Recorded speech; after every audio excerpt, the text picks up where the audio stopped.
Welcome to episode 56 of the Talk Nintendo podcast. I'm one of your hosts, Casey Gibson, and joining me this fine evening, the one, the only, Perry Burkham. Oh, Casey, it is getting cold out. Autumn is coming. The leaves are falling. The foliage. Jimmy's gonna be covered in snow before we know it. Yes, I can't wait. I love autumn. I really do. By far the best time of the year. Oh, it's just, like football, bonfires, not sweating. Doubling up or tripling up on blankets with the window wide open. Yeah. Oh, yes. Exactly. That was last night. No, maybe it was 2 nights ago. It got down to like 48 degrees. Ooh, yes. Baby, that window was open. My bones were cold, and I loved every second of it. Remember when we went to PAX, and I think that was the coldest probably I've ever been. the coldest thing ever, right? And I remember, it was still cold back in Iowa, and I remember Jill and I got back, and we came into our house, and we had the heat shut off, because we're not going to run the heat while we're gone, And we got back, and it was 42 degrees inside of my house. Inside my house. It was like, I've never experienced this before. It's like, it's so weird being so cold inside. It was just funny. I've got a really good story along those lines, too. It was in college, and we were renting an apartment. So, in the beginning of the year, obviously, it's not very cold, and then it starts to get a little cold, and we're sort of in the elk where it's like, we need to save money, so we're not gonna, I like the cold. My roommate, he's sort of was like frugal, right. He's like, I will deal with the cold. So, whatever, it's cold out. Like, the one room, our living room, it was a very narrow and long apartment, and, like, the heat was not very good down there, so that room would be frigid, but the one night, it was blistering cold. I remember I fell asleep with long john, sweatpants, socks, like a long john top, a hoodie, a hat, gloves, under blankets, dude. I was freezing. And I woke up and I was like, guys, this is freaking crazy. What is going on? And we're like, why won't the heat work? And we're trying to figure it out. We couldn't get it to go. You had the freaking AC on. No AC. Oh, okay. No. So we my one roommate had a space heater, so we all huddled in his room, around the space heater, and I ended up falling asleep in his room, on his bed. In his arms? Yeah, holding me. But we emailed the rental company, and we're like, guys, it is freaking freezing cold. You need to send someone to fix this. We are really cold.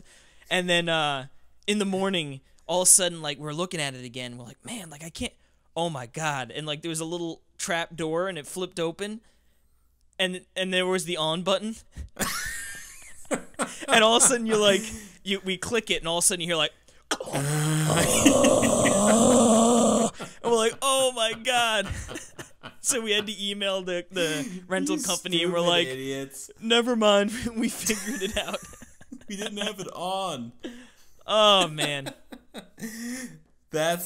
Yep. Yeah, that was not our proudest moment, but it was a good story looking back at it now. And it was definitely, it was under 50 degrees. It was freezing. Oh yeah, and one more little quick thing. When it just reminds me, at work I was cooking a big turkey roast, and I was like, it is not, what is wrong with the stupid oven? It is not getting past 99 degrees. and my, it's I put it in there for 5 hours, and it is not past. It's what the heck? And then I had it on Celsius. Oh, man. So it was 210 degrees or whatever. So it was just completely dry and burnt, and it was the best awful. Turkey I'd ever had. And then I gave it to the homeless. Yeah. But no, not really. Anyway, this is a Nintendo podcast. Welcome to Talk Nintendo Podcast, where we do eventually talk about Nintendo. Where we reminisce about the weather. We do like to do that, like every good American should. And we have some games we're going to talk about. Kind of a light week, kind of. We'll see. It could be a hearty week. I said to Caitlin before recording, I was like, I really honestly think this one shouldn't be a super long episode. Isn't that funny? And she goes, you say that every week. I know, but the funny thing is, like, I say the same thing to Jill, and I think that too. It's like, no, seriously, it should be a shorter one.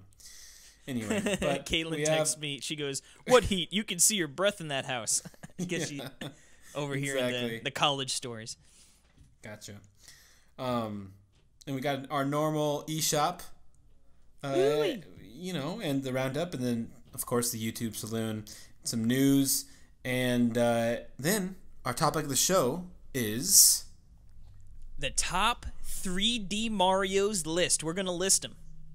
Our favorites to our least favorite. And after that, I believe we have a little return of a favorite segment of some people. That's right. And it's a doozy, the old Craigslist Roundup. Oh, baby. So let's get into, let's hurry up so I can get to that segment. Yeah. Forget this rest of the podcast. Yeah. I think I will start off, if you don't mind. I do mind, but I'll let you. Okay. I've been playing a little game for the Switch called Neon Chrome.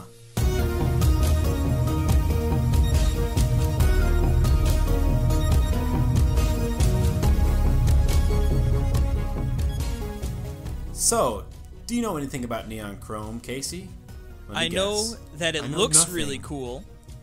Oh, okay. And I believe it's mission-based, right? That's like sort of the extent that I know.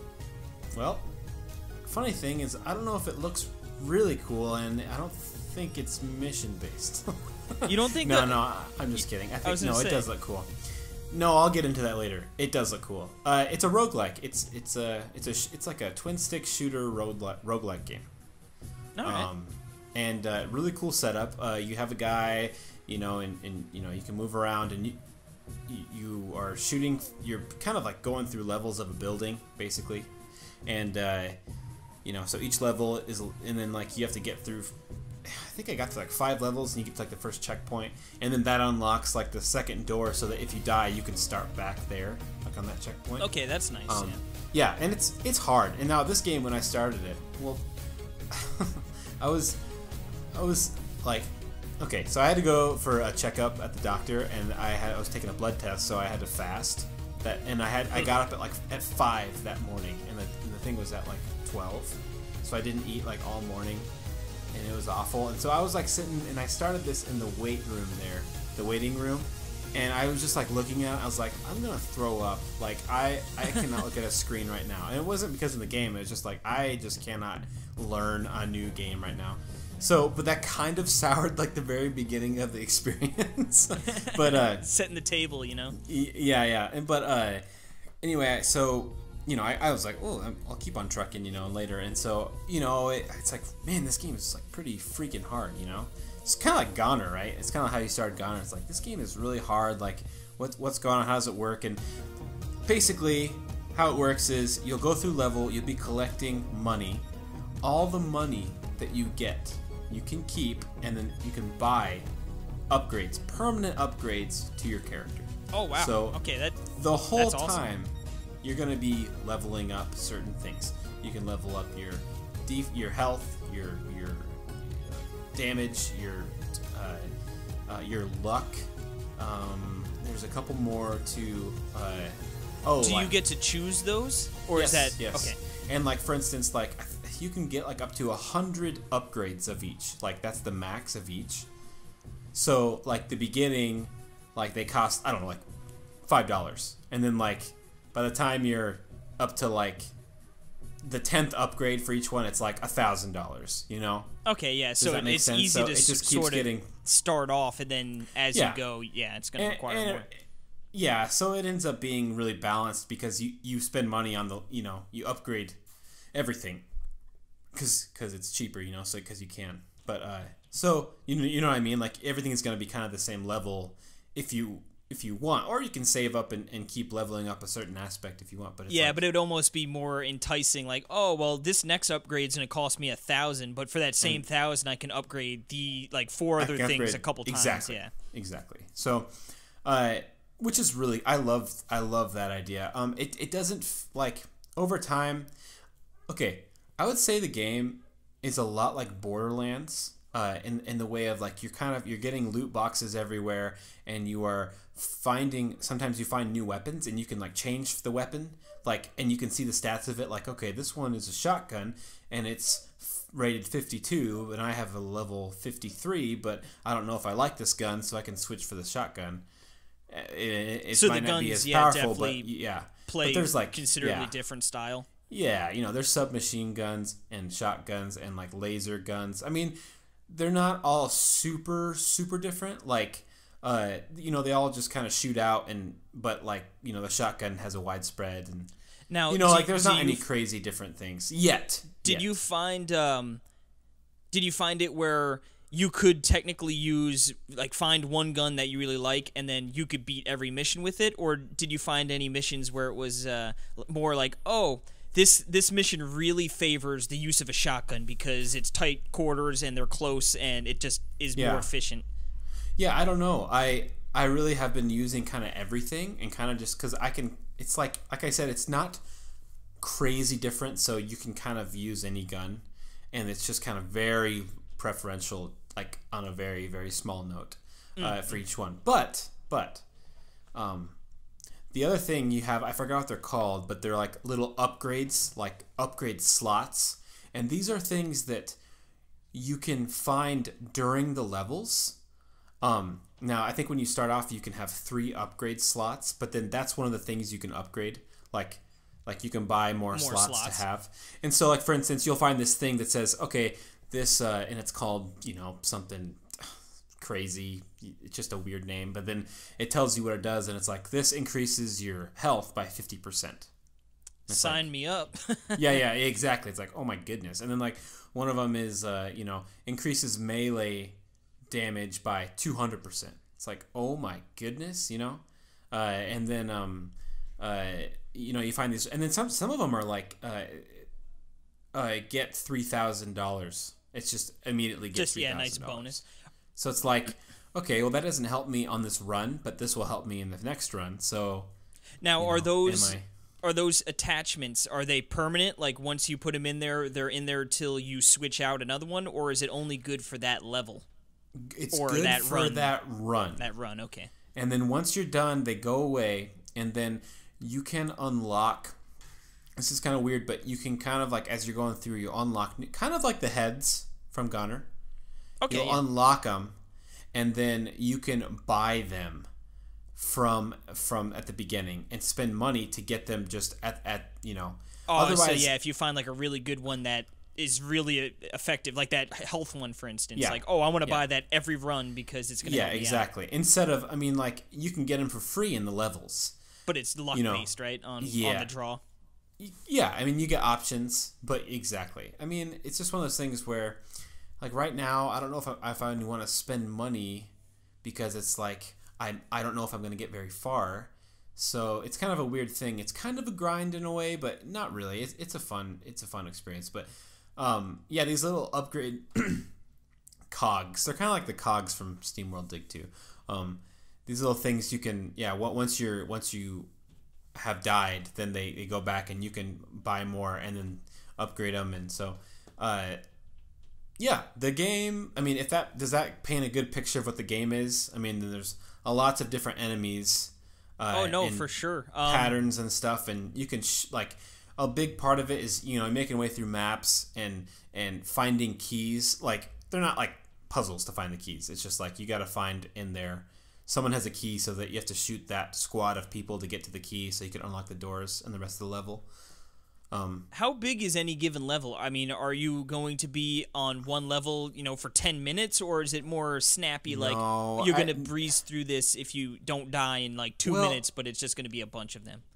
It encourages speedrun because, like, you're timed the whole time. I don't exactly know what the encouragement is. I don't know if you get money based on how fast you go. I don't think you do. Maybe you do. Maybe there's a high score things. Maybe, I don't know.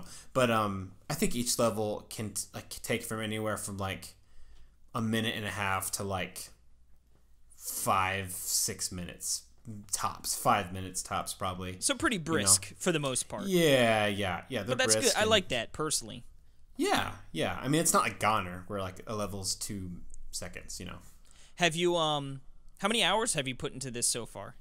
Like, because I see there are bosses. Have you encountered any of those yet?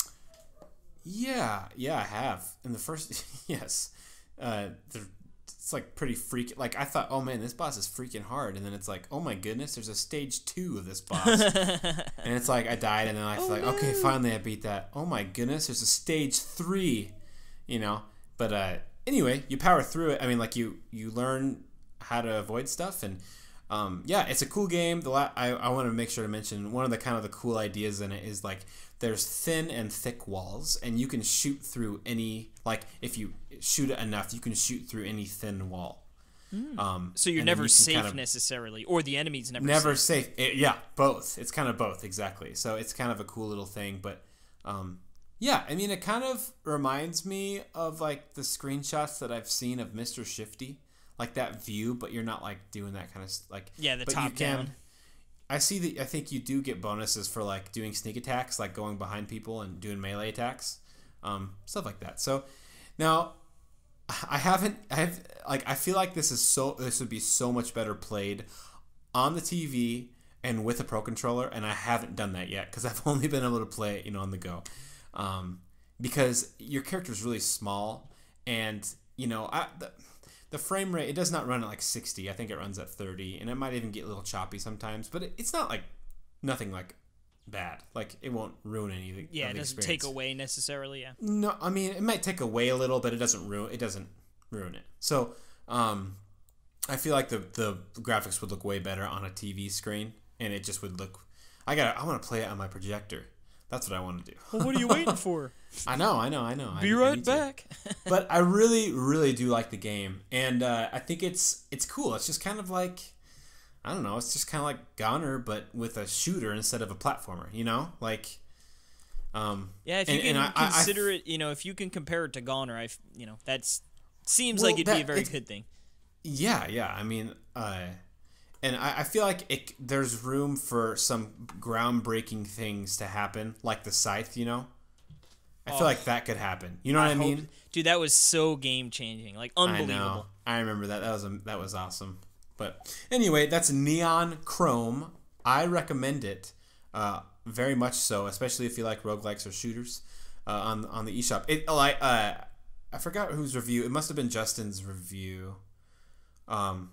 At an Indie Spotlight. I was going to say, when you don't know who review it, it's either Justin or David. Justin or David. And I think they both did it. I think David did the one for our site, I think. It certainly would not surprise me. He did. And one of the reviews was saying it's a pretty slow, kind of tough learning curve, like start, which is kind of like what I had. But then once you get into it, it's awesome. So, very cool roguelike. Giddy up on that. Giddy up, baby. But it's time to move on to a game that we talked about before. But this was one of those games you were unbelievably hyped for from before it was ever even announced for the Switch. Oh, I was going to talk your game. You know what? My 2 games are going to be lickety split. So if you just want to get into part, I don't want to spoil it. If you want to get into what you've been playing, which is Party Golf.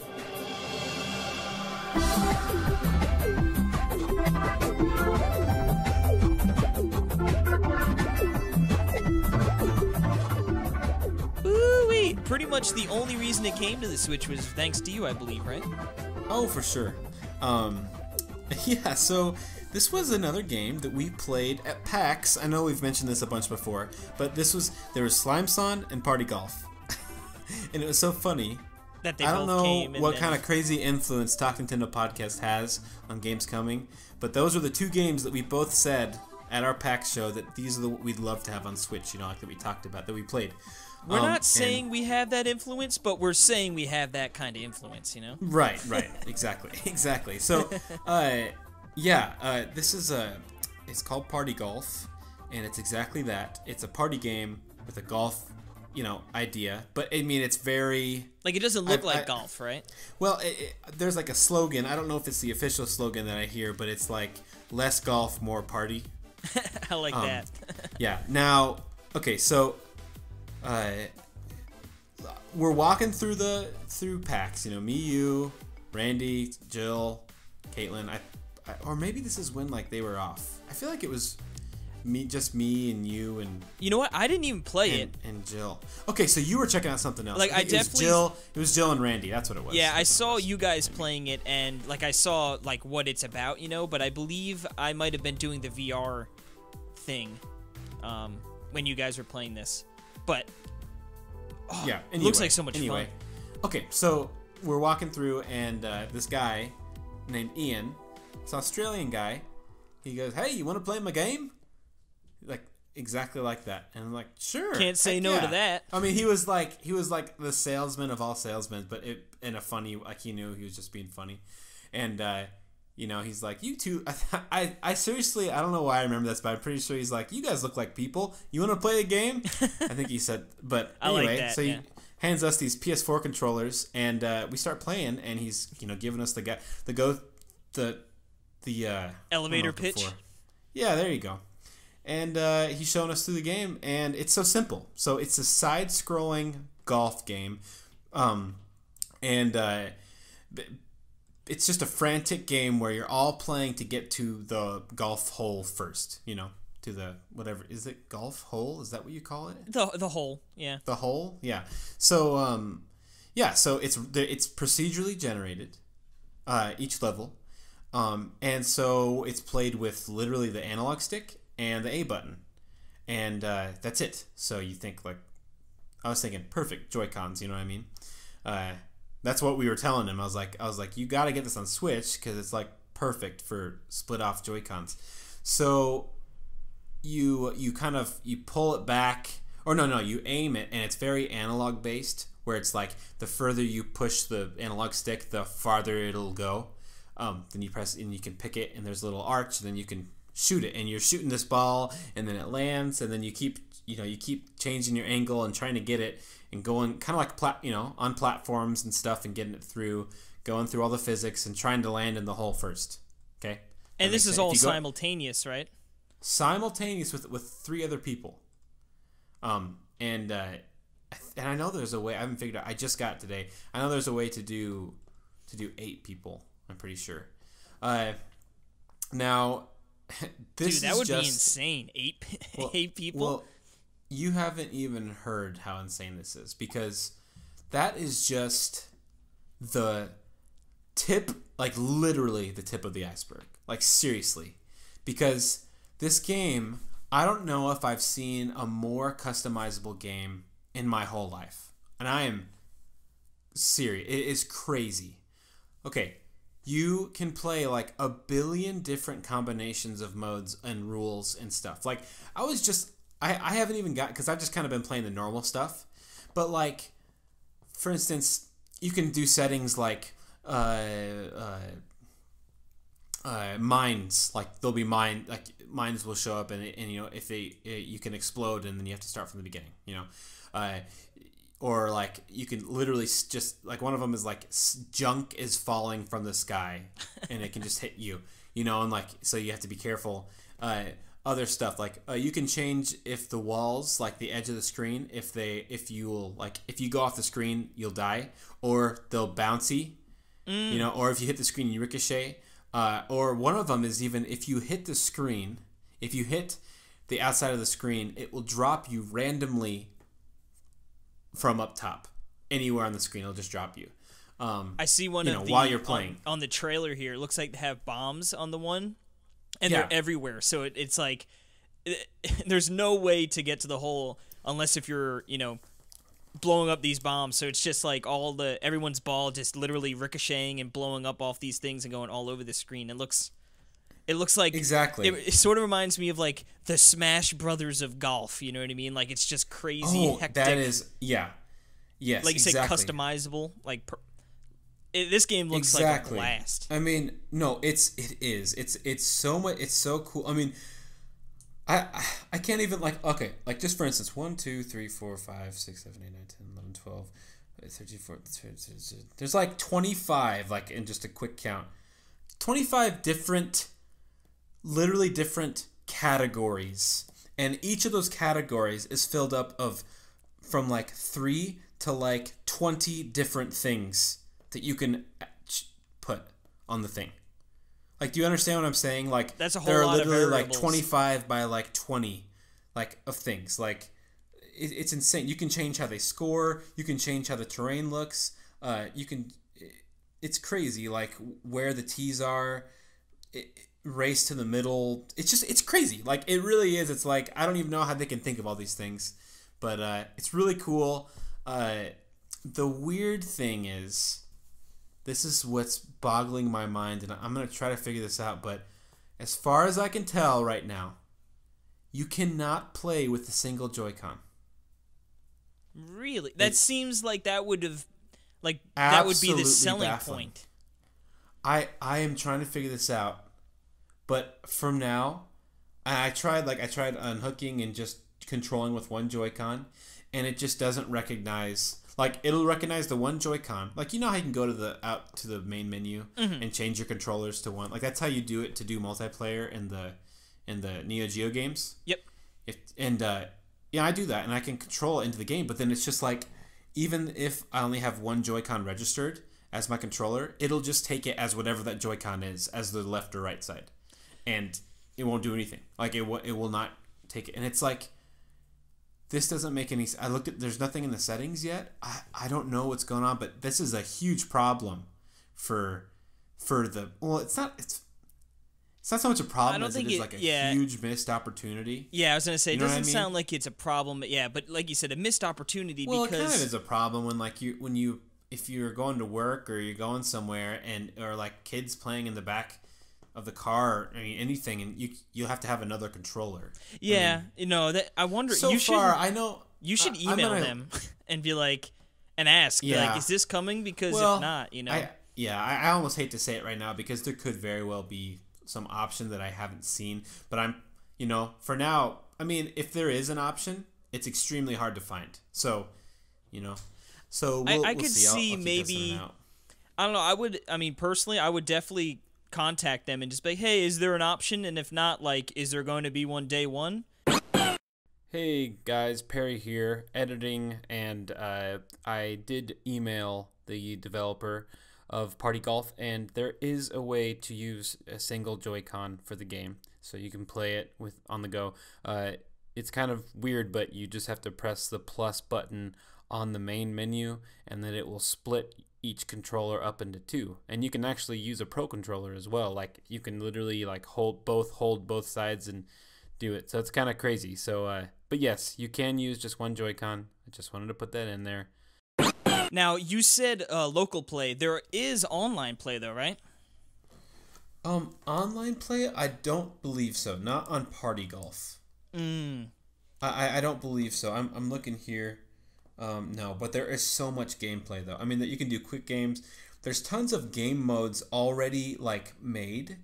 Like just there's so many different things. Like there's no way you could get bored like quickly with this. Like if they really have so many things here. There's you can make your own custom game, right? But then there's like these cool trials that I was playing a little bit, and it's like for instance, you have like shot limits, okay, like there's one called Spider Ball Unlimited, and so this is so cool. There's like superpowers you can get for your ball. Like when you shoot it, then you can like do this, like if you hold Y, you can do like a jetpack thing in the air. Oh wow! And that's yeah. No, it's crazy. Like, and it's like you can push it in a different direction, like for a little bit. So it completely changes how you play. And then there's a spider ball, which is just like from Metroid, where if you hold B, when you land, it sticks to surfaces. That's really So, cool. and he's I think it's actually I'm watching like a video, and I think I just saw the spider ball in action. yeah. Oh wow! And it looks like you can actually play defense if you want. Yeah, dude, there's so much stuff. It's weird. No, I mean it looks like a ton of fun. It's amazing. It is. Now, one question: as far as have you been playing this multiplayer? I mean, like, yeah, do you think this game has legs if you don't have someone to play with? absolutely. I think that a very good question. I just got it like today, and I played with Jill for like literally 5 minutes, and we were having fun. And it was because I was just playing in between because I was working today. But oh yeah, it's for sure plenty of. There's so much. Like I was saying, it's just there's so much stuff, and there is, and I'm gonna note this in my review. But it's just like a lot of single player content, and it's all single player and it's all multiplayer. You know, which that you'd expect from a game called Party Golf. But yeah, you know what I mean. So, but it's awesome. I'm so glad it's out on Switch, and I'm really excited to get into it more. The Joy-Con thing is a little disappointing for right now, but hopefully that's something they can fix up relatively easy. You know? Yeah. I mean, yeah, because I mean, I guess when it gets into it, like with the superpowers, you're using different buttons, but I don't think you're ever using the L or R. So, but even if you did, you could still do that on the Joy-Con. So yeah. I hope they figure it out. Anyway, that's Party Golf. It's on the eShop today. I think it comes out the day that this comes out. So, yeah, October 19th. My wife's birthday. Ooh-wee. I know what I'm getting her for her birthday. For her Switch. Yeah. She has a Switch. Yeah. I'm going to set it up. You know what game she wants on her Switch? Stardew Valley. Kingdom. Ooh, dude, Stardew Valley might be perfect on hers. I think she would really enjoy it. I think so too. I need to play that with her. I forget that'd be a game we could play together. That would be really cool. I'm gonna get that game. Anyway, speaking of Stardew Valley, I believe you wanted to touch on it a little bit.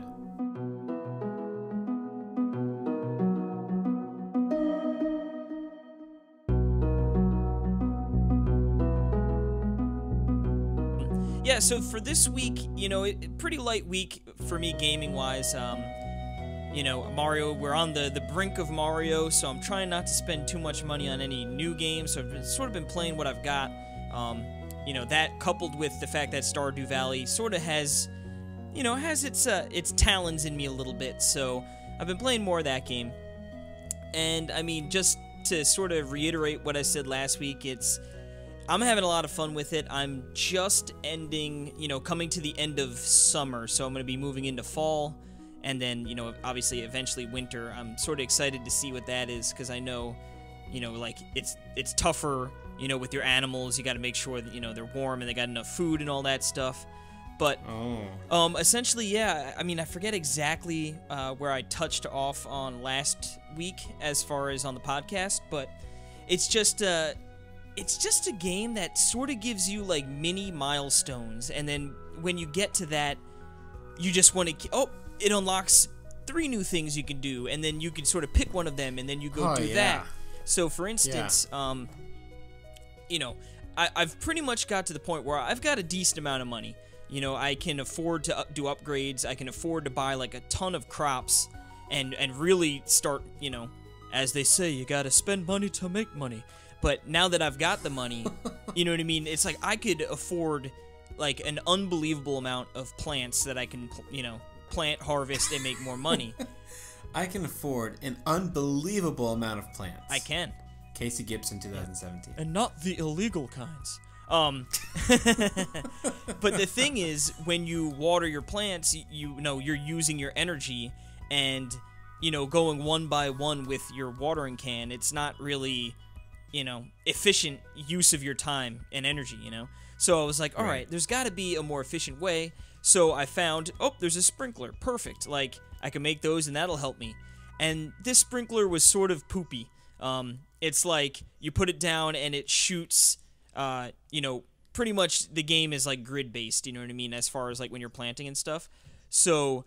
if you Right. put it in one box, it's going to water, one box north, south, east, west. So 4 total spots it's going to water, which it's helpful, of course, but it's like it's not really that good. So then all of a sudden, after I'd gotten those, I'm like, oh, there's like, I forget what it's exactly called. It's just a better quality sprinkler. So this one, instead, you would put it in one box, and I guess it's like more instead of just shooting north and south, it gets the adjacent ones to the top left, top right, bottom left. So therefore, now you're talking about 8 areas being watered. Right, right. I was watching this on your On little vidya. on my vidya. Yep. On a day in the life of Casey on his farm. Yep. That was great. So essentially, now I'm like, ooh, like that seems like it could be something you could plan a farm around, because it's like, okay, I'll just, it sort of reminds me, I don't know if you've ever played SimCity for Super Nintendo way back in the day, but essentially, Nope. I don't know why necessarily it works out this way, but pretty much when you build like buildings, they're like just blocks of like residential, commercial, industry, and then they just build up, like people move in and stuff.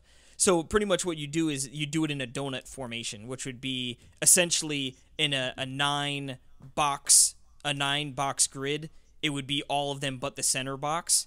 So essentially now I can plan my farm sort of like that, put a sprinkler in the middle, and I could just have tons of those boxes set up, and then I would never have to water anything, and I would be able to make a ton of money and still be able to go out and do other stuff. So, Okay. To be able to do that, now I believe I need gold bars.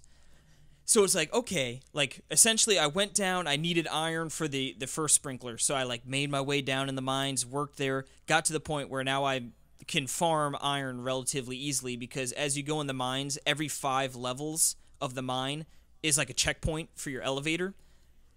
And as you go down, obviously the materials get better and better, and it unlocks more things you can craft, which obviously becomes essential when you're trying to maximize your energy and just how the farm works.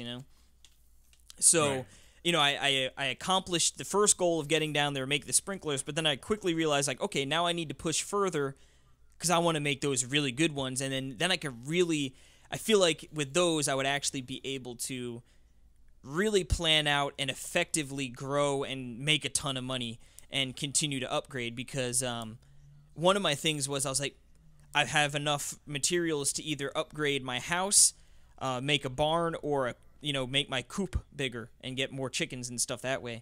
So it's like, Well, you gotta get more chickens. well, that's what I did, because if you upgrade the house, you get a kitchen in which you can cook your food, and then that becomes better because when you eat, you regain energy and stuff.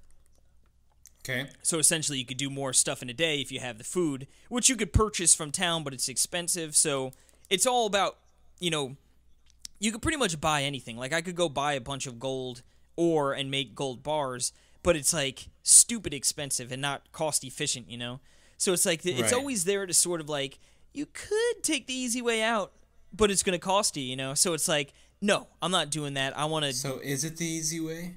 Is it? If you have a lot of money. I guess. But yeah, so I mean, it's just like a really rewarding loop of like, all right, I'm gonna work to get to this spot, and then when you get there, it's good. But then you realize there's so much better, So it's like Right. a constantly pushing you in the direction of like, oh, like for instance, when I was like, I need to get down and get more ore.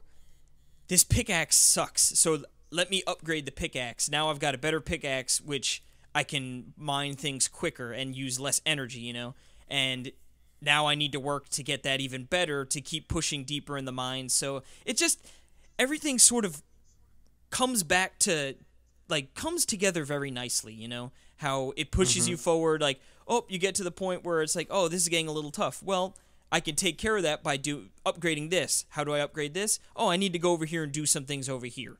And then it feels very fluid and very nice, and just really rewarding when you finally do get those things and you are starting to see it all come together. But Sure. yeah, I mean, I'm having a lot of fun with it. Like I said, I'm gonna probably keep on pushing. It just I get into a very, like, oh, I'm playing a little bit. Oh, one more day. Oh, okay, one more day. And it just, I know I've said that before, but it really does have that kind of grab on you. And like I said, when you are feeling enough reward from doing the smaller things along the way, I think that just, it all feeds into itself and really presents itself very nicely. So, very, very fun game, and I really enjoy it. And like I said, cool. I feel like I haven't even touched on any of, like, the getting to know the other townspeople, and there's the town hall. You can go in there. I really need to go in there because there are, like, tasks you could do, or, like, they're like, oh, get to this point and you're going to be rewarded, like, heartily, if you will. And that I need to get into there too. But it's tough when you sort of get your mind on one thing and you want to accomplish that. You sort of, the other things go to the wayside. Right. But as far as something I had not talked about last week, I've been playing a little Super Nintendo game called F-Zero.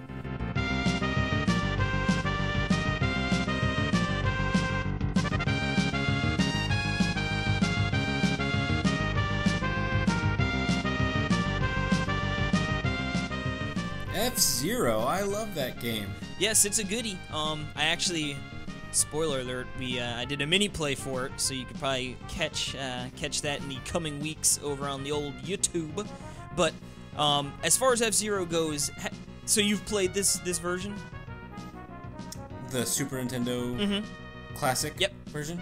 No, not yet. Or no, just the F-Zero version in general, like the Super Nintendo version. Oh, heck yeah. Yeah, okay. Yeah, this game is crazy good. It's funny. We quote-unquote had this game growing up. I played a lot of it on the Super Nintendo. It was actually my brother's friend's game, and, like, he let us borrow it. And he's still letting us borrow it. They're not friends anymore, and this game is now mine. Right. But no, I played a lot of it back in the day. So when I jumped in, I was like, oh, I'm excited to, play some classic F-Zero goodness, some Mode 7 gaming, and I was going through the first track or two, and I'm like, all right, like, whatever. I'm on sort of the easiest mode here, but sort of just getting my feet wet again. And then quickly, they really ramp up the level of difficulty just by, like, these crazy courses. Now, each course isn't going to really take a super long time. There are 5 laps per race, and it's actually cool. Like, when you first start on the first lap, it's like you need to come in the top 10. Like, okay, and then it goes, oh, you need to be in the top 7, then the top 5, then the top 3, then, you know what I mean? And it might not exactly be that number breakdown, but they actually eliminate racers after each lap. So you need to make sure you are in a certain spot, when you're pushing towards the final lap, you need to get the top 3, otherwise you're eliminated. Right. Which it's tough. Yeah, which I thought it's sort of unique, I sort of like how it's sort of like, hey, you need to keep up, otherwise, you're not even going to get to finish this race. Right. And yeah, that's crazy. Which is pretty brutal if you really think about it. Mm-hmm. But now, like I said, some of these tracks are really tough. They put some serious, like, right turns, like right angle turns, 90 degrees. Like, oh, you got to do a 180 on a tight spot, and then, there's some racetrack, and then there's a bunch of, like, rubble that slows you down, and then there's a wall that drains your energy if you hit into it.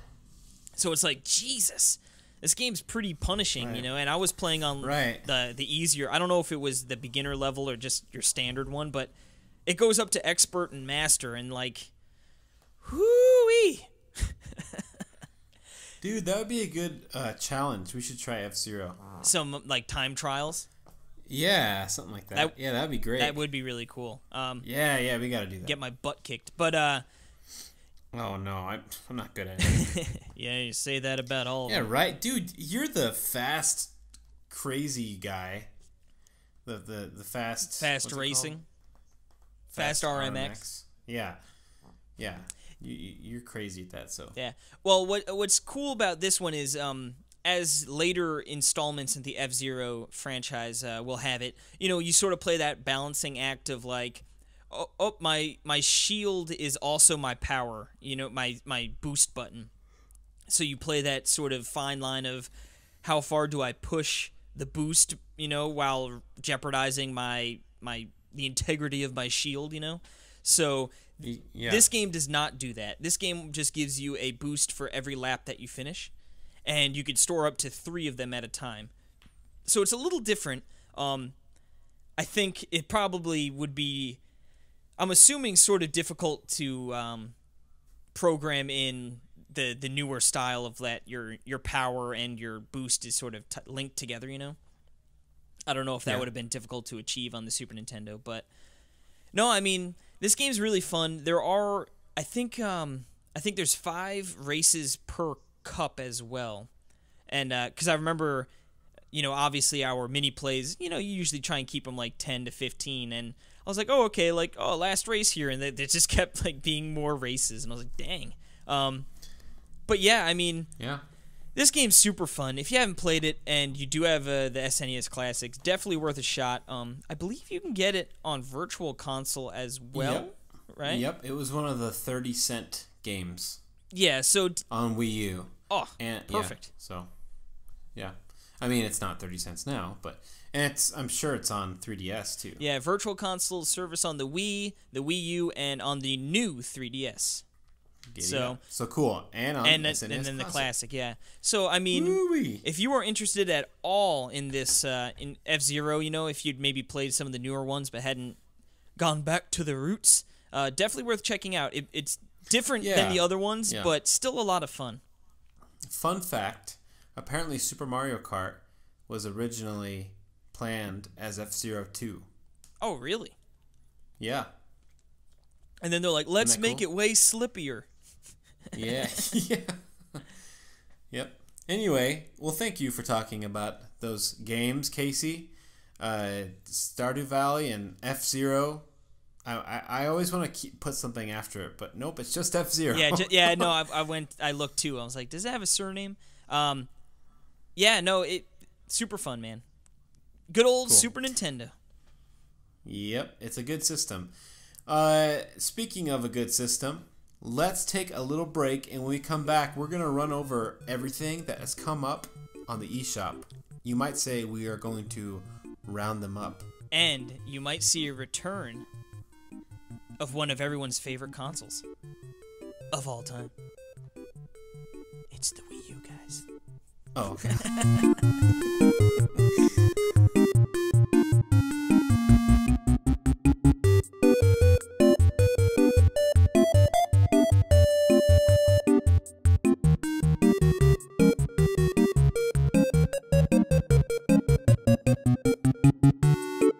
Alrighty, we are back, and it is that time of the week. Yes, sirree, Bob. It's the old eShop Roundup.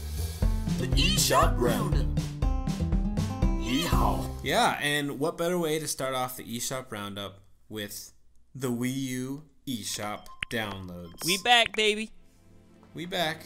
Yeah. And I know what you're thinking. Don't you wish that we could have some more TurboGrafx 16 games? And my answer is yes. Yes, sir. And I believe one might even say we've got a smorgasbord of games. That's right. There's 3 TurboGrafx 16 games on the Wii U. The first one being Legend of Hero Tonma, $5.99. And this is what I titled a chunky sprited platformer, and it looks like that's what it is. Some big old sprites. Yep. The one screen here on Nintendo's site is amazing. Your little guy, he's sort of like, it almost looks like he's jogging in place, and then there's just this big old skeleton with a big old sword, and like he's got like a breastplate on, and then like one piece of armor on his one leg, and that's it. Mm-hmm. I bet he's a real hard ass, you know? Yep. So you may not check pass. that out. I wonder how many downloads that's gonna get. I hope a few. Yeah. Well, I hope a lot. I hope 100,000 downloads. Yep. Taken away. Who needs a Switch when you got the TurboGrafx 16 via Wii U emulation? Now, next up, we have Digital Champ Battle Boxing. $5.99. Now, this is like a Punch-Out game. Yeah, it looks pretty much almost just like it. Well, you know, not quite, but... Yeah, if you shuffle through the pictures, it's hilarious. The guy laying on the floor. Yeah. It looks like you somehow punched all of the bones out of him, and he's just like a sack of pile meat. of skin. Yeah. Yeah. I thought that was great. So check that out if you like Punch Out. There you go. It looks nice. Next up we have, to end our smorgasbord, Moto Rotor. Woo! For $5.99. This is just your standard top-down racer, you know, like those like the RC games, RC Pro. Kind of reminds me of that. Cool thing I saw in there is you can like buy and select parts for your car though. Oh, okay, that's pretty cool for for like a TurboGrafx game. Yeah, for sure. So, $5.99. There you go. But we're done with the Virtual Console, and it's time to move on to the one game that I had no clue was coming to Wii U that just came out on Switch. Yes, I was surprised to see this too. We've got Volgar the Viking. Yeah. I know that obviously, like you said, came out in the Switch, but it's good to see that there. You know what? I wonder if this was a game that was originally just planned for the Wii U, and then, you know, maybe development took a little bit longer, and they're like, well, we better bring it on over to the Switch as well. But yep, and they're like, maybe we should just bring it to Switch first. yeah, I mean, it looks pretty cool. It's got some big old beautiful sprites. Yeah. And yeah, from what I hear, it's a difficult game, right? It's supposed to sort of be a real challenge. Yeah, Jared Rosenberg, he reviewed it on the site, and I think, let's see, one of his, yeah, I got it right here. One of his, like, negatives or cons, or the only con, is it's harder than most games you've played in your life. Well, there you go. Yeah, there you go. So, but that'll do it for the Wii U, and it's time to move on to the 3DS. Yes, sir. And just a couple here. We kick it off with Little Adventure on the Prairie for $2.99. Okay, now Little Adventure on the Prairie. Now, can you read the first bullet of how they described the game? First off, by the way that you repeated that title name, I was like, oh no, did I freaking mess up reading this again? Oh no, you didn't. Not a second week in a row. Yeah. Okay, so venture through 12 levels of pure slaughter. That's what it says. Which is funny, when you hear a Little Adventure on the Prairie, you'd think it'd be more of like maybe a happy, I'm literally fun thinking adventure. of Little House on the Prairie. Yeah, I'm thinking of something more like a Stardew Valley, you know, like very upbeat, cheery. Venture through 12 levels of pure slaughter. Slaughter. Now this is a short and fun platforming adventure game. That's exactly what it looks like. Now what I'm gonna say here is whoever came up with the 3 screenshots for the Nintendo website. Yeah. I don't want to call for anyone's job or anything, but I would maybe reconsider letting them pick the screenshots for this, because the first screenshot is literally it looks like the title screen, which is which is awful and as ugly as you could ever imagine. Yeah, it's like a checkered green, like dark green, light green checker. It says start on the bottom screen, and then just a little red ribbon that says The Little Adventure on the Prairie. The second screenshot is the same exact screen, except instead of start on the bottom, it just says stage 1 and then 4 big blue buttons. And then the third picture is just this character on like a grassy field, and that's it. Like, I don't see any slaughter here. I'm not seeing that. I'm not seeing that. No, and I'm just gonna say it. I'm sorry, it does not look good. Like, the look of it does not look good.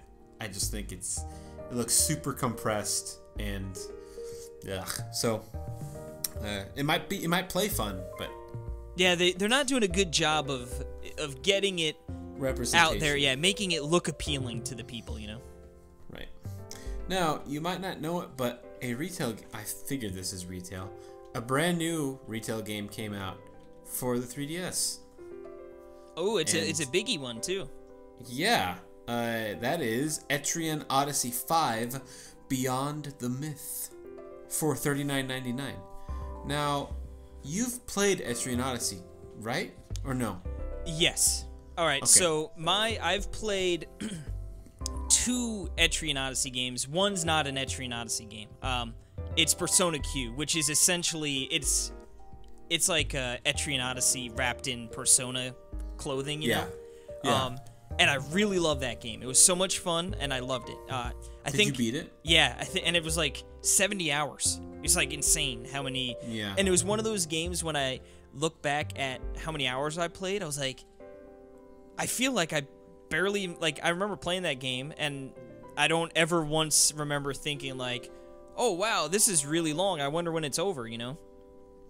Weird. But when I played Etrian Odyssey 4, I played it for a little bit, and my god, dude, I don't know what it was. It was like painfully difficult. Like I was enjoying it, and I was working my way through, and it was just like I got to a point, and I was like, I don't know what to do. It's like I feel like I'm doing the right thing, but I couldn't do it, and I eventually fell off. For those who don't know, it's like what's cool is it's like you traverse these dungeons and like these areas, and you lay out the map on the bottom screen. So it's first person on the top screen, and you move like block by block.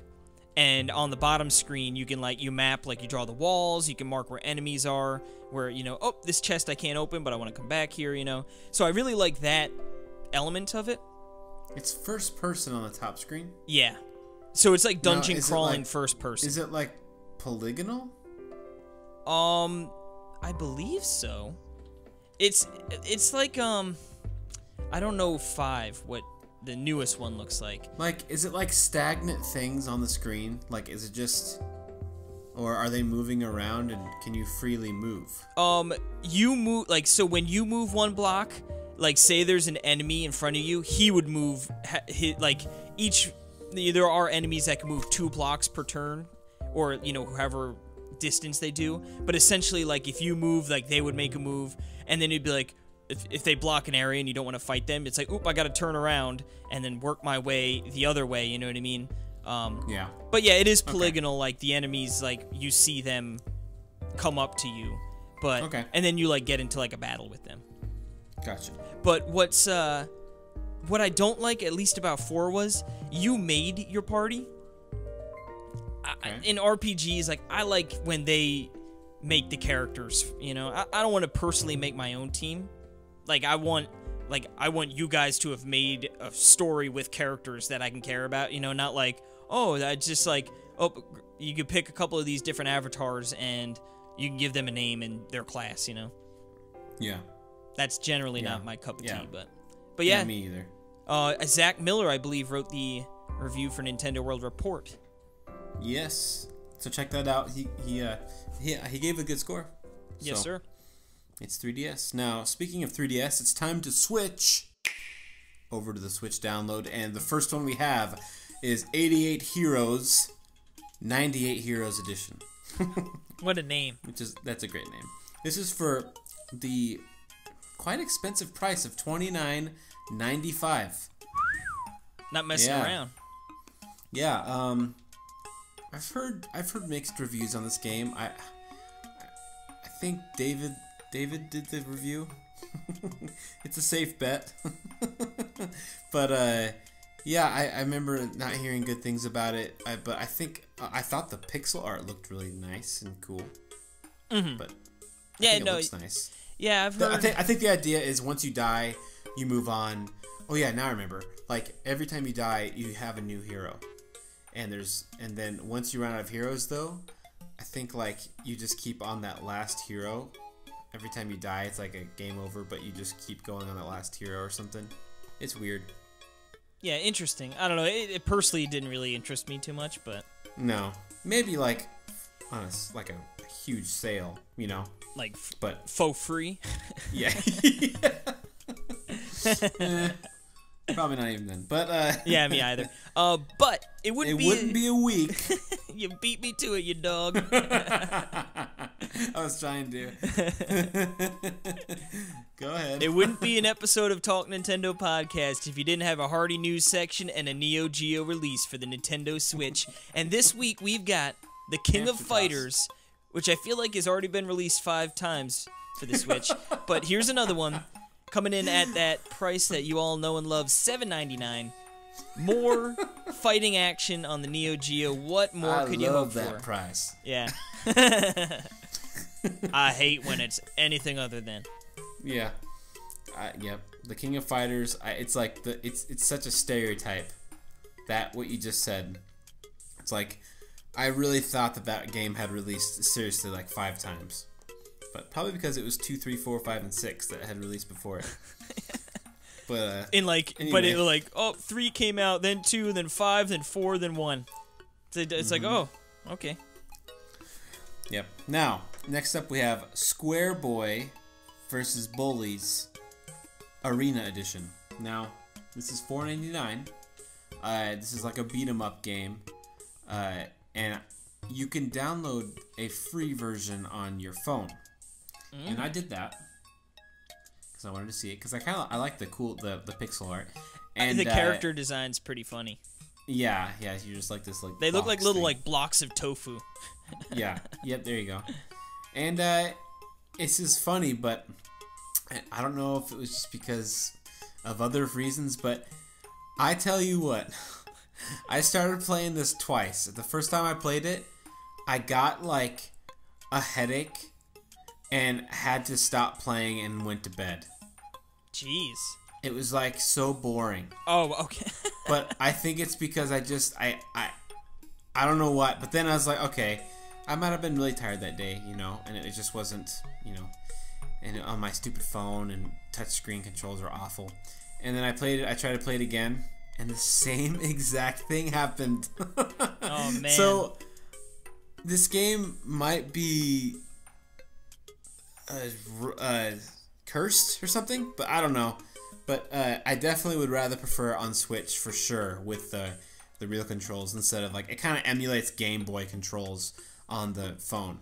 Like it kind of makes your phone look like a Game Boy. Okay, that's sort of cool. Yeah. I like that. Yeah, it is. But it's like touchscreen controls are just awful, just awful. So yeah, I can agree with that. Yeah. Anyway, speaking of Square box things, we've got Unbox Newbie's Adventure. Now, and this is for the budget price of $29.99. That ain't no budget price, baby.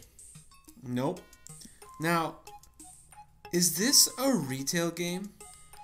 I'm not sure. It looks like it. Yeah, I'm on the site. You could buy it physically from Amazon for $39.99 if you'd like. Oh my goodness. Now, I was talking to Justin Nation, and yeah, he did not have too kind of words to say about this game. Oh man, I just like everyone on staff was like saying it's like the worst game ever. Oh, look at this. I'm seeing on Right? the page too. Digital release was, October 12th. Physical release is November 11th. So you can't buy it physically yet.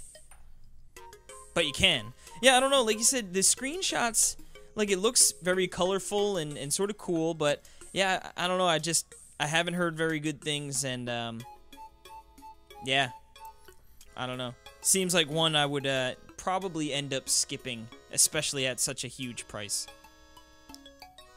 Right. Anyway, weird. So, but next up, Neon Chrome, baby, $14.99. Yes. Top-down cyberpunk shooter, like I was talking about, roguelike for sure. I really like it. Totally worth $15. Sweet. I think. Sweet. Yeah. Next Yeah, I up, know. we've got a little game that was, I don't know if you remember from the Nindies Spotlight thing that they did at PAX or right before PAX, and that is Wolverblade for $19.99. This is a side-scrolling beat-em-up game with some sort of cool graphics, although I'm torn on like this graphical Although this one, I guess this one's sort of cool because it sort of has that like flashy art style, Yeah. but not quite. I don't know. It looks pretty cool. But to be honest with you, I haven't really heard too much about the impressions on the game. I don't know if you've heard anything. Nope. I've heard it's really good, and it gets really hard, but that's it. Alrighty. Well, if anyone's playing it, right on in. Giddy up. Now, next up, we have Casey's favorite game, Which I have not yet played. which is what? Yono and the Celestial Elephants Yeah. for $14.99. $14.99. Jinx, you owe me a Pepsi. I'm not buying you a Pepsi. I never will. I'm just kidding. I'll buy a Pepsi. So I don't really care that much. I'm not gonna buy a Pepsi. Yeah, right. Anyway. You're holding your fist. You're like, I'll never buy a Pepsi. I'm not gonna do that. I'm sorry. I said that and then I thought, nah, I'll buy you a Coke because you can drink a Coke. Nope. I'll throw it right on the ground. You said you like Coke. Not anymore. I hate it. But what I don't hate is Zelda Elephant. Zelephant. Yeah, this is a cute little elephant game. Again, people probably saw it on that spotlight if you watched it. Very cute. Elephant's really cute. Now, this game I've heard it was delightful and seemed to be a lot of people enjoyed it, but its one knock is it is pretty easy. The puzzles aren't too difficult. For the most part. And I think they get a little difficult at the end, but yeah. But even to a point where it sounds like more like difficult in comparison, you know what I mean? Right. So, if you're looking for a nice sort of enjoyable, cute game, I think it's worthwhile, but it's one of those games I still would like to check out, but it's sort of, just with so many games coming out right now, I'm going to probably hold off on that one. But eventually, one day, I will probably be playing that game. Yeah, I think hearing the reviews, it's like, I'm still going to get the game, but probably on the first sale. Yeah, you drop that down to like 10 bones, be perfect. Yeah. Now, last up we have our last selection on the old, what is this? The old eShop Roundup. eShop, baby! I'm staring at the YouTube Saloon thing. Now, this is gonna be my challenge for the viewers. I want to hear about this game. The viewers, the listeners. Well, I guess if you're watching the YouTube video. The Flame in the Flood Complete Edition for $14.99. This is a gorgeous polygonal survival game, and it's really cool. Like, I mean, if you look at it, you're on this boat and you're going to different islands and setting up stuff. I think it has kind of like a Don't Starve kind of idea to it, and then just survival in general. I think that probably has roguelike elements when you get down to it. Yeah, I think I remember that. No, this game looks really cool. It does. I wish I had more time. I know. It's same with me. I almost got it. It's like, well, yeah, I'm gonna be reviewing a bunch of stuff, so it's just like, This one would probably go on that list of will pick up on a sale / when I have time. Yep. Because it really, like you said, it looks gorgeous. I've also heard very good things about it. Now, I believe Neil wrote the website for this one, right? Wrote the review for the website. Oh, did he write the review? I know he had the interview on. I don't remember seeing the review for it. I'm sure it's there. I just can't remember. Maybe he's working on it. I maybe believe. Someone is. Yeah, 'cause, I remember seeing that up there. But yeah, no, it looks really cool. I'm definitely interested. Like I said, I just need like about one more day a week that I don't have any obligations, and then I can finally get around to all these sweet games I want to play. You mean like if you didn't do this podcast? Not even that. Like a full day. I need a full wake up at 9 in the morning, go to bed at like 2, 3 in the morning, and just play games all day. With a Pepsi break in between. Pepsi and Red Bull all day, baby. Just be caffeine out of my gourd. Yep. Yeah, I would really love to hear. I'm sure some listeners have got this, so please write in, even if it's just like a sentence. This game stinks. Something. Yeah. This stinks on ice. And you know, The if flame, it the flood, stinks more on like the- ice, it must really stink, you know? Right. Gotcha. 'Cause Well, that, I remember back in the day, like, I knew that saying, but I never really stopped to really think about what it meant. But, like, man, if something stinks and it's on ice, you better throw that You're thing right. away. and on that note, we're done with the eShop Roundup, and it's time to go to the YouTube Saloon. The fresh-smelling YouTube Saloon. That's right. It's always fresh. You know why it's fresh? Because me and Casey get up, we bale the hay, we feed our stock, and we make sure that we get home to our ladies. Yes, sir. Now, you know what's actually funny? Now, the first thing we have up here, the mini play, as I mentioned before, is a day on the life of my farm in Stardew Valley. And it's actually sort of funny because the little, like, bar and restaurant area in Stardew Valley is actually called Stardew Saloon. Yes, I saw that. I was like, heck yes. Yeah, so sort of fitting. Beautiful. Very fitting. Yeah, so pretty much I just go through a day in the life of Stardew Valley. And, yeah, it's sort of fun. I like it. And then... Yeah, I loved it. I loved watching it because I mean, I'm probably one of the only people that has never really watched a day, on there. I don't know.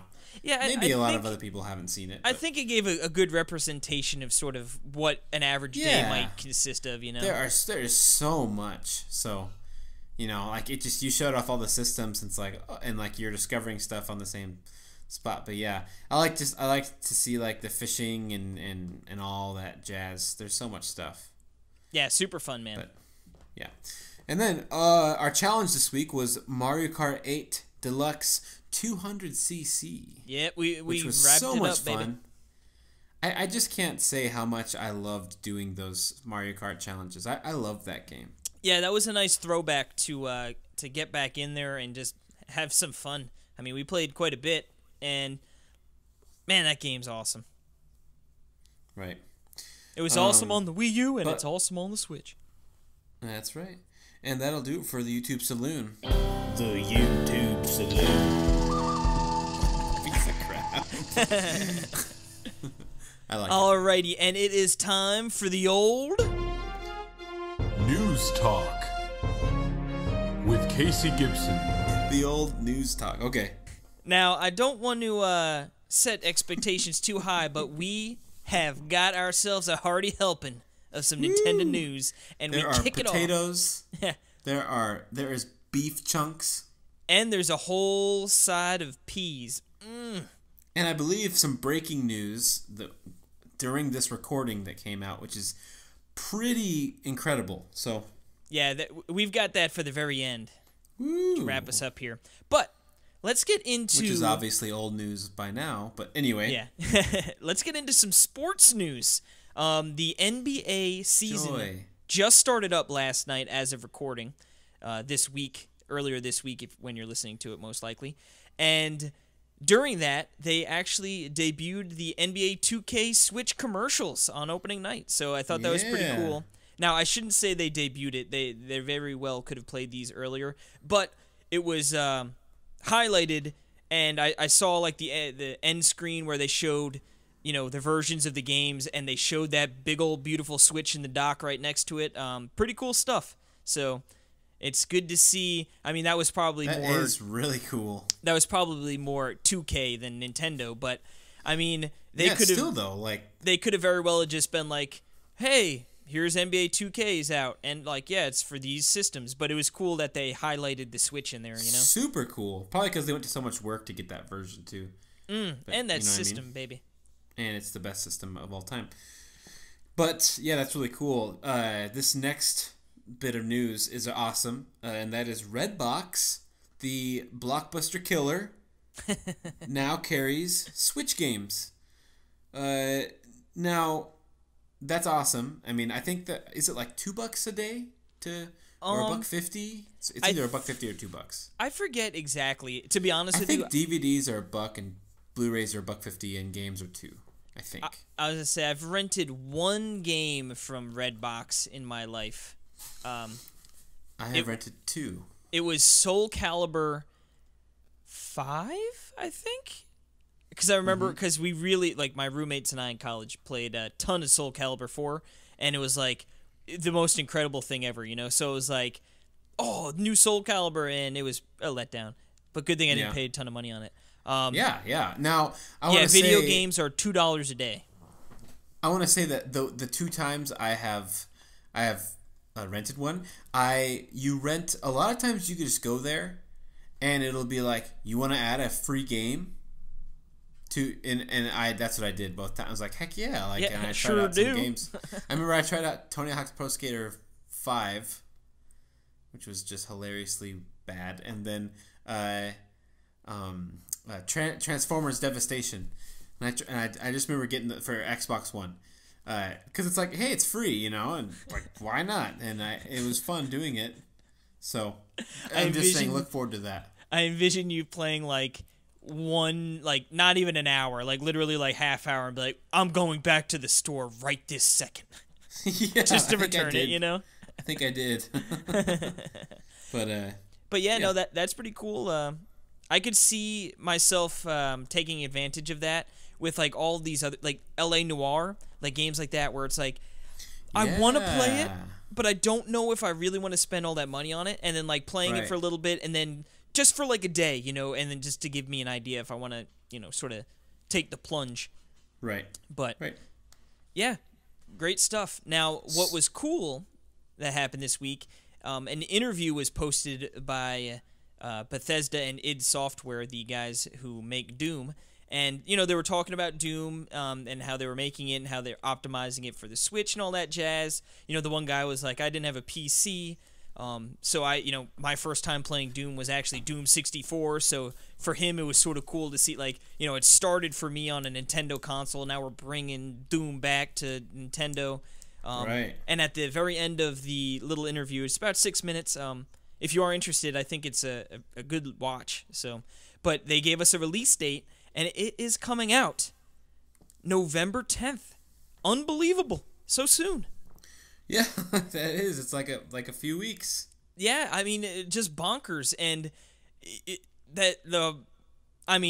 pretty much from the end of October all the way through the end of the year, we have big games coming. But just to give you a little context, Doom comes out the 10th, so does Snipperclips Plus, and then LA Noire comes out the 14th, and then Skyrim comes out the 17th. So third parties, you know, obviously Snipperclips isn't necessarily third party, but third parties hitting hard in November. Yeah, that's crazy. Like, it's so crazy that Doom, LA Noire, and Skyrim are a week. It's a busy week. 1 week. Wow. And people were wondering, like, remember, like, no, Nintendo doesn't have any November games. What are they gonna do? Yep. They're handing the baton to the third parties. Third parties, baby. Haven't been able to say that in forever. Yeah. That's awesome. Now, speaking of third parties, Kirby Battle Royale, it has a release date. Yes, it does. What is it? It is January 19th, 2018. Yeah, so I thought that was sort of cool. Nintendo like posted an image pretty much of like all the great games coming out in it looks awesome too. The next, however. So that was actually how that one got its release date, which I thought was sort of funny. But yeah, pretty cool stuff. I don't know if that's necessarily a game I'm going to personally really want to play. That's a 3DS game, so you know, that one will probably fall to the wayside for me. But for people out there who are interested, nice to get a date. Now, this next piece of news I find absolutely hilarious. So, Monopoly, we all saw that it was coming, and to me, I was thinking it would, like, I had Monopoly for Super Nintendo back in the day, and you know what I mean, like, obviously the production values weren't, yeah. Is there one on Super Nintendo? Yep, I remember, I played the crap out of that thing. And it was, like, sounds awesome. Pretty bare bones, you know what I mean, like, no real bells and whistles, like, it was like your pretty standard Monopoly board on like a little TV, pretty much. This one actually looks pretty cool. Like the graphics, like it looks like the houses and the hotels are constructed on the virtual board, and it looks sort of cool. I'm like, all right. Like, what you got, Monopoly? What you got? And then they're like, it's coming out on Halloween, and I'm like, all right. couple All right, weeks. nothing spookier. And then they're like, the scariest thing on Halloween is going to be the price tag for this game, $39.99. Yeah. Jesus. Yeah, They might have 2 sales worldwide. we'll see. Because here's the thing: this is a retail game, right? For $40, it better be. And I'm thinking, holiday this year. Yeah, you could buy physical. Thinking about the holiday this year, and and stupid, stupid, nice mothers and fathers, Uninformed, yeah, they don't realize that's not a very good price. and grandmas. Have you seen the Oh, screenshots? what is this Doom? Oh dear, we can't buy that. Get Monopoly. Yeah, and it's $10 cheaper. or 20. I guess Doom is probably the full price.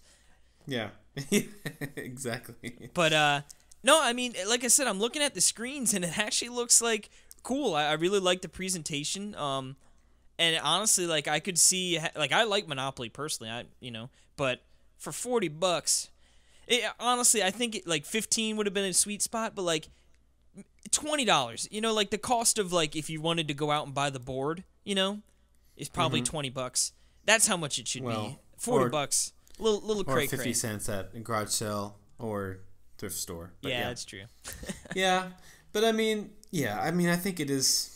I was actually kind of expecting it to be that, honestly, because I knew it was retail, and I figured that it kind of has a cool idea of it can be played as an actual board game, So like sitting on the table and like with Joy-Cons and stuff. So I don't know. I thought it's kind of a cool thing, but yeah, it's like it's not for me, but I think it's good for the uninformed, as you said. But yeah, cool. Now, something that's kind of cool. There's a sales tab now on the Switch eShop. So now you can, because usually there was just one tab. There's just these are the games, and then every week they're brand new because they're all shuffled off. But now you can see games that have sales going on, which is cool. Yeah, that's always a nice thing, when you want to jump in on there and sort of maybe catch a game passed you by on a good price. It's nice that we'll at least now be able to do that pretty easily. Right. Yep. Now, this next bit of news sort of seems to be like the ongoing theme with indie games. The developers from The Flame in the Flood, which, a game we just talked about earlier, says that they have had great success on the Switch. Day one sales have beaten all other formats, and, in just I remember at the time of reading the article, it was like the sales exceeded in just a couple days what they were expecting in a couple weeks or months, you know what I mean? So it's nice to see. It said day one sales. Yeah, so it's nice to see all these indies finding a nice home and, getting tons of sales on the Switch. People want to play games on their Switch and, bring your indie games over and there's a good chance people are going to want to play it. Yeah. Yeah, it's cool. And like I said, write in if you know that. But you know what's not finding any more success? That's right. Lego Dimensions. Another one bites the dust. Dun, Dun, dun, dun, dun.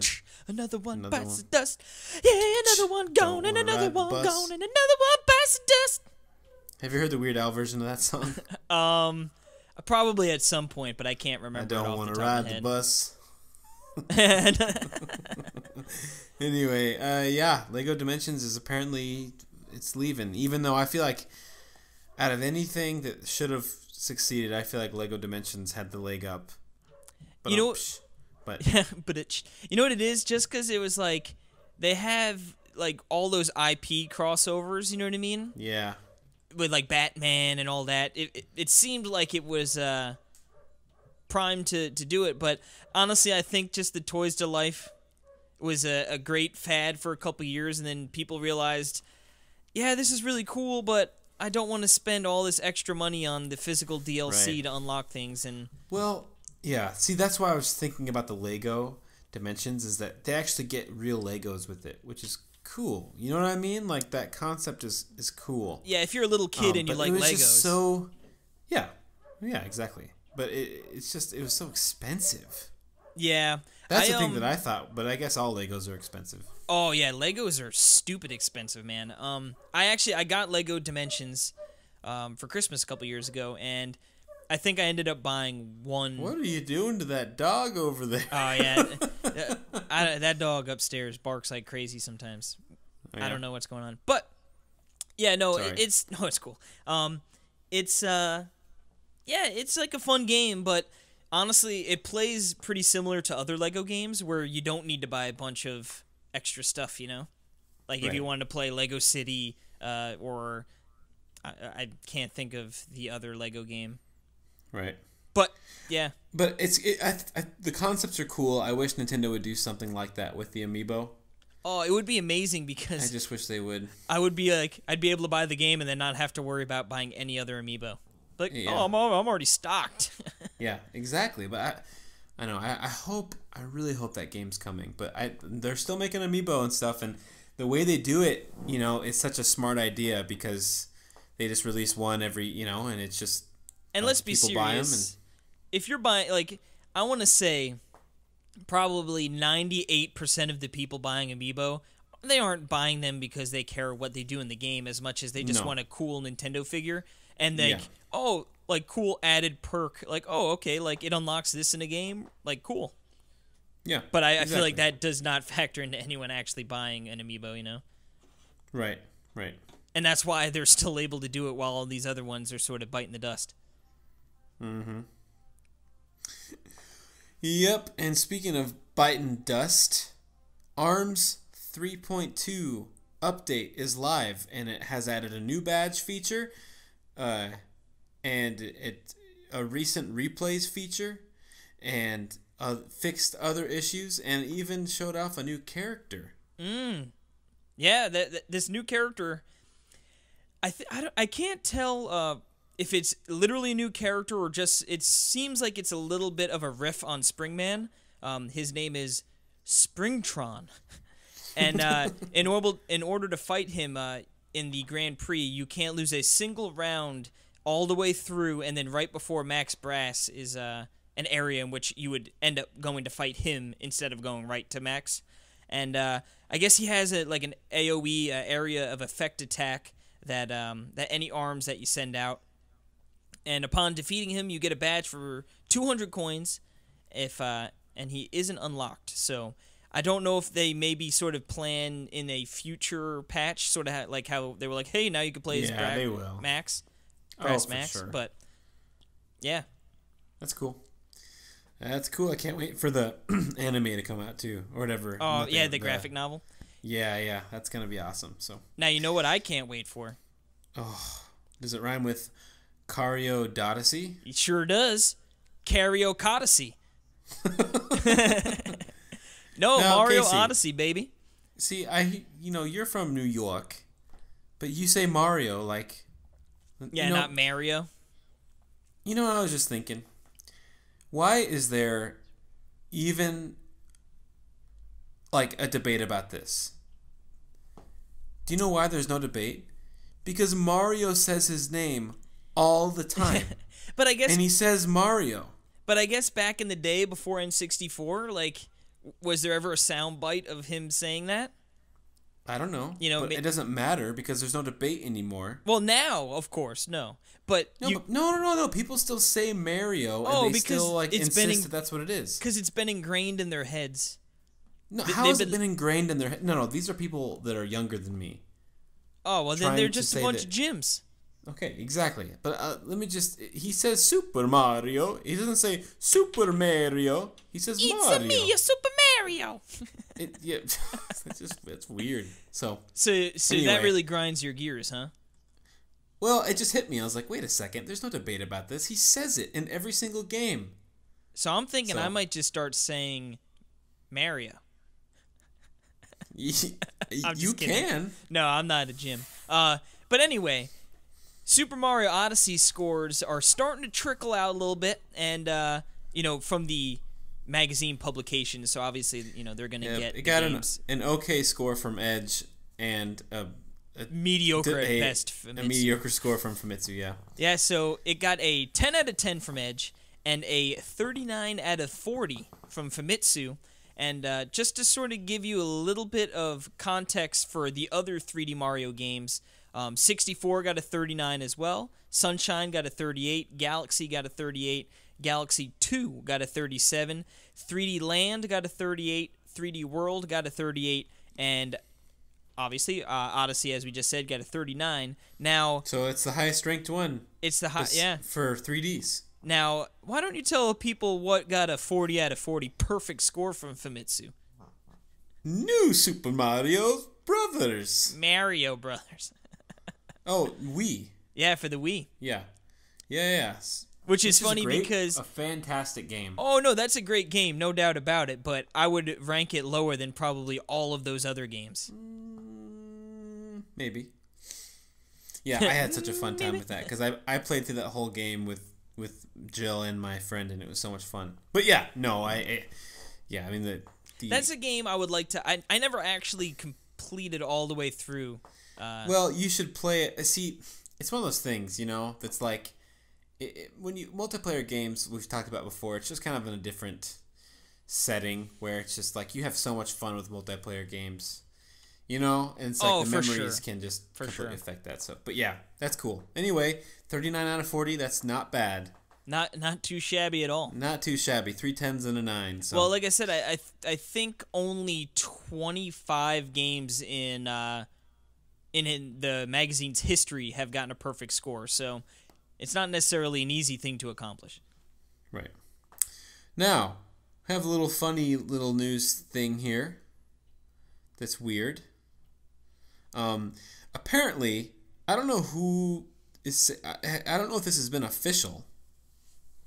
Is this official, this next news? Or is it just kind of like hearsay? From what I've... reading the U.S. Gamer Report, it sounds like they credit it to this.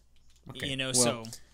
Apparently, because Casey dumped his Mario & Luigi Superstar Saga 3DS ROM online, that now smaller outlets won't receive review codes until launch day. Yep. I ruined it for everybody. I don't even know how do you even do that? No, well, I can't tell you. Well, yeah. Because then my secret's out of the bag. No, I for the record, I did not leak that. No. No. Casey is not smart enough to do that. Yeah, I don't know how to dump ROMs. Yeah, I guess what's weird is, why would... I don't know. If you're going to, say you want to dump a ROM because, I don't know, if you just want to be a jerk or you're just I don't know. I don't know. To get a review code from Nintendo and then just turn it around and dump it seems weird to me. But you'd think it would... why would you pick a game that's a remake of an older game, Right. But I heard that they know who it is, too. Did you read that? Yeah, apparently... They could see through the serial number. Yeah, they were able to find out. Of the dump. If that's the case, then I really don't know why they're punishing everyone else. But essentially, yeah it seems like review codes, if they're going to go out, are going to go out on launch day. So therefore, websites aren't going to be able to have their reviews up normally like you do a couple days or a day beforehand to give people sort of informed impressions. Now, right. I said, you said, we wrote down that it's for smaller outlets, but actually I saw today Dan Stapleton is IGN's executive editor of reviews.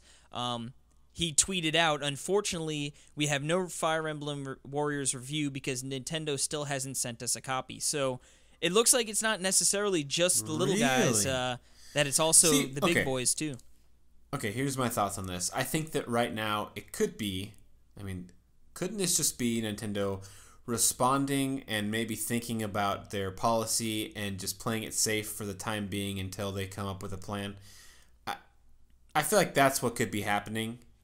I don't know if they've made a solid decision to not give people pre-release, code. Is that... I actually I completely agree with you. I'm thinking they were probably like sort of shell shocked, like, oh crap, and then think of it. These are, you know, Fire Emblem Warriors, not necessarily the biggest game, you know, Nintendo's releasing this year, but still a very prominent franchise, and Super Mario Odyssey. So these are their two big games plus Xenoblade going into the holiday season. They can't afford to have Mario Odyssey dumped online, you know? Right. And I get it from that aspect, like, oh god, we can't have this happen, and yeah, let's just put it on hold for now, and then we'll wait, and hopefully, like you said, they'll come up with something that's sort of more well thought out, maybe they could better protect them somehow. But yeah, I think right now it's probably sort of a knee-jerk reaction, like, oh, let's just hold the phone, you know, like, no more damage, and like, hopefully they can figure something out a little better moving forward. But I do want to say one thing I've noticed is there isn't a lot of buzz, or at least from what I'm seeing on like Twitter and stuff, about Fire Emblem Warriors. And I feel like part of that is, sure, it's a Muso game, you know, it's not a real Fire Emblem Warriors, quote unquote. But, you know, I'm not seeing, you know, normally you have reviewers and outlets posting stuff and talking about it and getting the word out there. And Fire Emblem Warriors, I feel like the talk's been pretty almost non-existent, you know? Right. Yeah, it's weird, but I don't know. I think, you know, give it another week or two and we'll see where we're at, you know, before we make any... I mean, because it's like, if anything, it hurts Nintendo the most, I feel. I don't know. Yeah, because, I mean, that's going to hurt them if there's not positive talk about a game. And, like, sure, there could still very well be, like, people who pick it up on launch day, enjoy it, talk about it, and then, oh, okay, they go out and buy it. But, you know, when Mario's coming out next week, and, see, that's the thing. I don't think, you know, Mario's sales are going to be affected by this. I think pretty much every Switch owner is probably going to be picking that game up. But, you know, I still think back to when Breath of the Wild came out, and they had that image with all of the 10 out of 10s, 9.5 out of 10, and like how powerful it was to have 30 reviews and 25 of them were perfect 10 out of 10s and 5 of them were 9.5s, you know, and it's like, now, don't get me wrong, Mario could very well not be that good of a game, but from all indications, it seems like it's trending in that direction, and you'd think they'd want to have that at their disposal for marketing purposes. Right. But, yeah, like you said, I think it's... I don't think this is going to be a permanent solution moving forward, you know, but you hope not. Yeah. Well, ending on a good note, at least, there was quite an update that just came out for the Switch, up 4.0. Wow, I actually have downloaded it and I was just playing with it just now. It's stuff that I can't believe it's like, this is this kind of stuff that I feel like could have been introduced in a Nintendo Direct and people would have been writing features about it. Yeah, to just randomly drop. I mean, so why don't you go ahead? Sure. Now, video capture for select games are included in this version, so that's pretty awesome, especially for people who don't have capture cards, you know? Like, that's really cool. Yes. New profile icons featuring characters from Super Mario Odyssey game and the Legend of Zelda Breath of the Wild game. I like how they have to put game at the end of it. Transfer user profiles and save data to another system. That's awesome. That's the biggest news yet. And you'll have the option to pre-purchase certain games on the Nintendo eShop. So that's nice too if you're, you know. Awesome. And I hope this kind of stuff keeps coming. It said that it could do it for Mario Kart 8 Deluxe, but then I just tried it and it didn't work at all, the video capture. What you do is you hold down the screenshot button and it takes the last 30 seconds of your game. That's pretty cool, saves though. it. I like that. That's incredible. Like, that's insane. I feel like that was... I'm going to use that. Okay, so it didn't work for Mario Kart. I don't know why, but I just tried it on Splatoon and it worked flawlessly. That's and awesome, then you man. can go back and you can trim it. You can edit it. And you can post it. And what'll be nice is think of the games that are handheld only, and I know there are not a lot of them, and 30 seconds isn't, a ton of time to record, but you could still get footage for games that, when you're not docked, which is cool too. Yes. Yes, and like when we're playing on Splatoon and you do your thing where you kill 4 guys at what time? Oh. You can capture that on video. Dude, that was like the highlight of my Splatoon career. Yeah, man. So this is amazing. And then to top it off, we can transfer save data to other systems now, which is awesome. That is so cool, and it's something that it's like scary because it's like if something happens to my system, then I'm really I don't want to lose everything. Yeah, I know people who had to send in for repairs were lost their Zelda Breath of the Wild saves, which hundreds of hours. Yeah, and I hope that maybe they do online saves or you can save onto memory cards or something. I think that in the future stuff, but this is a good sign. Yes, sir. I like it. Amazing. I'm very impressed, and I'm excited to use that video capture stuff, potentially for some Talk Nintendo YouTube things. Some snippets. Yep, snipper clips. Talk Nintendo snippets. Yep, I like it. Okay, well, let's take a little break. Right? Is that okay if we take a break? Oh, we better. And when we come back, we're going to end the show with the topic of the show, which is our ranking of the 3D Mario games. Of the 3D Mario Brothers games. I hate you so much.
Alrighty, we are back, and it is time to get that Mario hype train going. We are going to be talking 3D Marios. We're gonna rank them.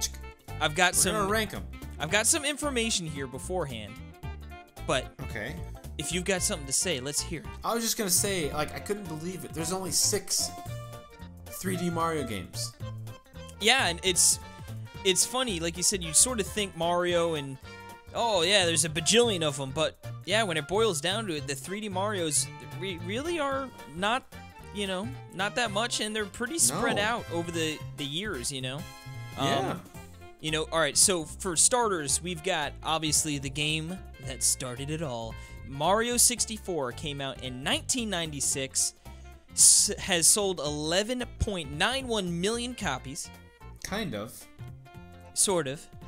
And we say that because 64 DS came out in 2004, and that sold 11.06 million. So just over about 23,000. Yeah, just about you mean million? 23 million. Sorry. Which quite a difference there. Yeah, quite a bit. So if you put those two together, Mario 64 is easily the game that sold the most copies. You've got Sunshine, which came out in 2002, which sold 6.31 million. You've got Galaxy in 2007, so that's a pretty big jump right there. Although I guess we should even say you had a 6-year gap between 64 to Sunshine, 5-year gap from Sunshine to Galaxy, which was 2007 at 12.75 million. Then a 3-year jump to Galaxy 2 in 2010, and that was 7.67 million. Then you've got 3D Land for the Nintendo 3DS. Came out in 2011, so there really wasn't too much of a wait there. Galaxy 2 came out in 2010? Yeah. When I was looking it up, did? I was thinking it was closer to 2009, but yeah, 2010. And then 3D Land came the next year? See, and I thought 3D Land was 2012, but it was actually 2011. Yeah. So 2011 for 3D Land. Oh my goodness, that's crazy. And that one sold 11.33 million. Wow. And then our latest released 3D World for the Wii U, which came out in 2013, and that has sold 5.65 million. Oh yeah, considering there's only 13 or 14 million Wii U's. So if you like you said, you think about attachment rate, that's pretty darn good. So when you look at that, I mean, you could also kind of count Captain Toad. That's kind of like in the same vein. You know what I mean? I mean, we're not going to, but I mean, that I feel like that's kind of been the stopgap between 3D World and now, because it's been 4 years since 3D World, which is but if you think about crazy. Yeah, I mean, yeah, that's crazy that it came out so long ago. But if you look at the time between releases, and now let's just strike 3D Land out of that conversation in the sense of console 3D Marios. 3 to 4 years, pretty average considering. Yep. You know, so it seems like it's right on pace for what you would imagine it would come out. And for how ridiculous Odyssey looks. I mean, it looks like it's been in the makings for 20 years. You know, like that's. I think it has been. It's a culmination. Yeah.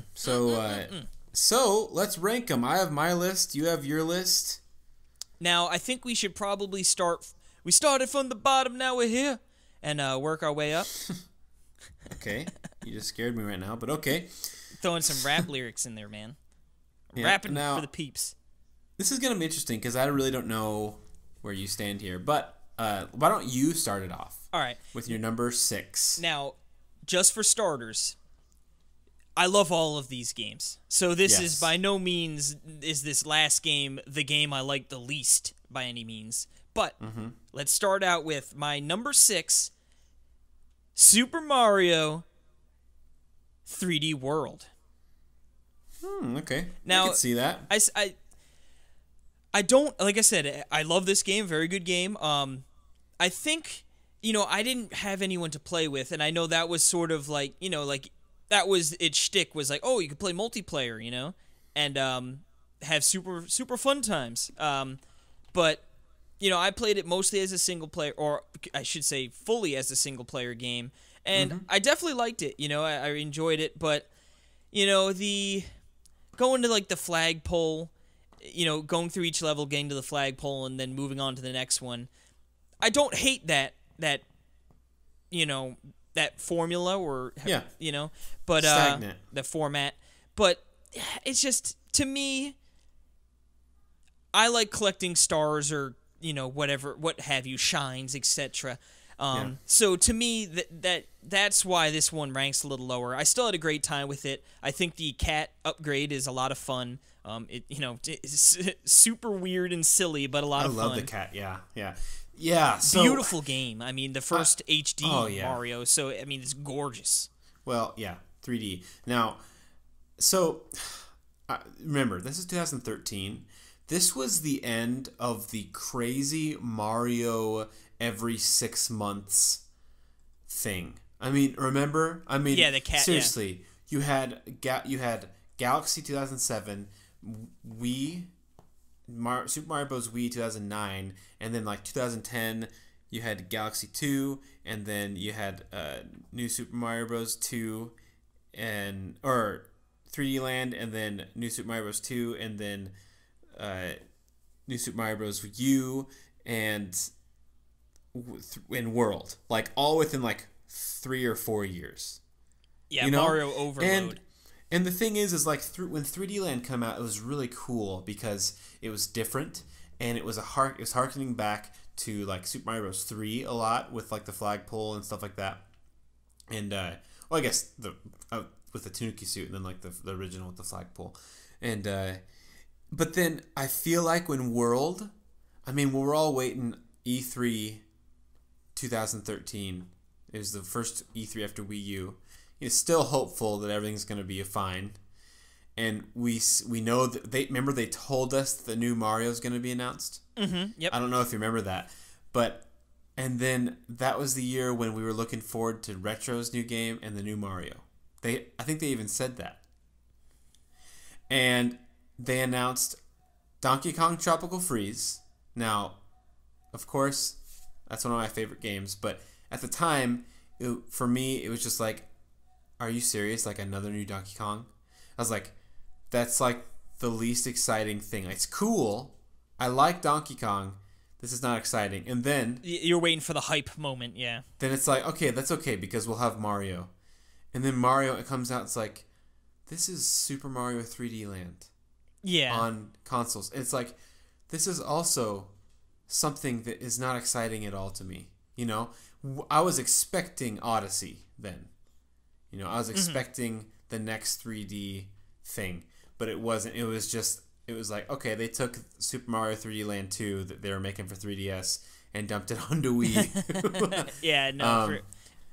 Like you said, you knew it would probably be good, but yeah, it just wasn't what you'd hoped for. It was just, like I said, it was just in that Mario, like, craziness where there was so much. There was so much Mario, and it's not that they were bad games; they were phenomenal. But it's just like, it's just not gonna. I'm not up for Mario now, and you know, now I'm at the point where it's like, man, I want more Mario. I mean, I guess we got Super Mario Maker, but that was a different, you know, that scratched a different itch, even so. But you know what I mean? So that's why I think it's Odyssey is coming out in a crazy time because it's like we're starved for Mario now. So yeah. Our bodies are ready. So I get that being your last because, I mean, you know, like you said, these aren't bad games in the slightest. It's just, you know, your least favorite. So you gotta rank them somewhere. My least favorite, I think you know what it is. I think you gotta know what it is. What would you guess my least favorite is? Probably Sunshine. I'm just kidding. Yeah. What would you guess though? Out of the 6. 64. That's correct. Yes, 64. Now, I know everyone loves 64. You monster! I know. I did not grow up with it, as I've said on this podcast. I didn't play it at all when I was little. Nothing. Never played it. Isn't that crazy? And going back to it now, I have no nostalgia for it, and it just kind of plays. It doesn't play that good compared to other Marios. It plays great, and a lot of people love it. But I really don't like it that much. Like, I get bored with it. It's a fun game, but I just don't like it that much. Just to be perfectly honest. It's not your cup of tea. There's nothing wrong with that. I respect it immensely. It's like, I know it's a phenomenal game, especially when it defined 3D games, basically, you know. So it's like, I hate to say it, I don't like it. Because it's not that I don't like it. I just don't enjoy it that much. So... But that's it. That's 64. My number 6. Now, what's your number 5? See, now, this number 5 is a little tricky. See, me too. Because everything kind of blends together after this, but... Yeah, so for me, I'm going with Galaxy 2. And I'm doing that because... That's funny. That's my number 5. Oh, is it? Okay. So for me, why it's number 5 is... Because it was more Galaxy. Now, that's a good thing. Don't get me wrong. That's an absolutely good thing. But to me, it just, you know, it doesn't do enough to stand out in my mind to differentiate from Galaxy 1. So, Right. and admittedly so, I have not played Galaxy 2 in a very long time, and I am definitely overdue to revisit it. Yes. I actually recently revisited Galaxy 1, and it was great, you know. So, to me, So good. the reason it's a little low on the list is because it was more of the same, like, you know, and I believe it started out like it was going to be an expansion, essentially, right? And then they had so much Yeah. content they made it into a fully new game. So Yeah. that's why, to me, it's not because it's not a fantastic game, but it's just because it didn't. It's a sequel, so it was more of the same. So we'd already sort of knew what was going in. I know they added some new power ups. Yoshi. Yep, and Yoshi and stuff. But to me, it was just it didn't do enough to really stick out of my mind to be like, oh yeah, that was from Galaxy 2, not Galaxy 1. Right. You know, so that's why Right. it's number 5 on my list. And all those exact reasons why it's number 5 on my list. You It's copy? I know. You stole all the words out of my mouth, so. I'm just helping you out. Now, I guess that means it's number 4 time. Yep. And for me, number 4 is Super Mario 3D Land. All right. Now, this obviously 3DS, first 3D Mario on a portable console, so that was a real big deal. And now, where I said I did not love the flagpole idea in 3D World, I loved it in 3D Land because obviously there's going to be restrictions on on the 3DS. It's obviously not going to be able to, do everything that a console would be able to do. So how'd they get around that? They brought this clever idea of, all right, each stage, and you're in an open 3D area in that stage, and you go to the flag. And then you know what I mean? Like, it made Right. so much sense. Yep. And it was executed so well that it's it's 4th on my list, but it's not because it wasn't amazing, So I Right, just think right. they had a problem and they found out a perfect solution for it and nailed it. For sure. Yeah, my 4th is Super Mario 3D World. All right. Yep. And it's kind of like, I love this game. I had a lot of fun with it. Funnily enough, I didn't start. Remember, this game came out the same day Link Between Worlds did. That's Which is so crazy. weird. And it's so weird that was like 4 years ago. What were they thinking? Let's just I don't drop know. 2 bombs. But yeah, I got into Link Between Worlds and I didn't play Mario, and I didn't pick it up for a while, and I think it was because I was trying to play it with Jill, and I had so much more fun with the game when I played it solo afterwards, and I got into the whole thing, and Dang it, Jill, you're ruining everything. I haven't played it since. And so I was like, that is something that I am so overdue to play, that I really want to play like right this second. So I love the game for sure. But, yep, number 4. Alrighty. All right, we're on the top half of the list now. Top 3. Top 3. Bronze. What's your bronze? My bronze goes to, drum roll, Super Mario Galaxy. Now, I felt like this That's was... my number 3. Yeah, this game was incredible. I mean, I feel like it really, it's was everything you could have ever logical wanted. next step in 3D, in physics, and what are they going to do next, right? Yeah, exactly. And it just, like you said, it was the logical next step. And again, they just nailed it. Going to planets and being able to run around each, No camera control, Yeah, oh. and you don't even notice it. It's so good. Yeah, they really, it's perfect.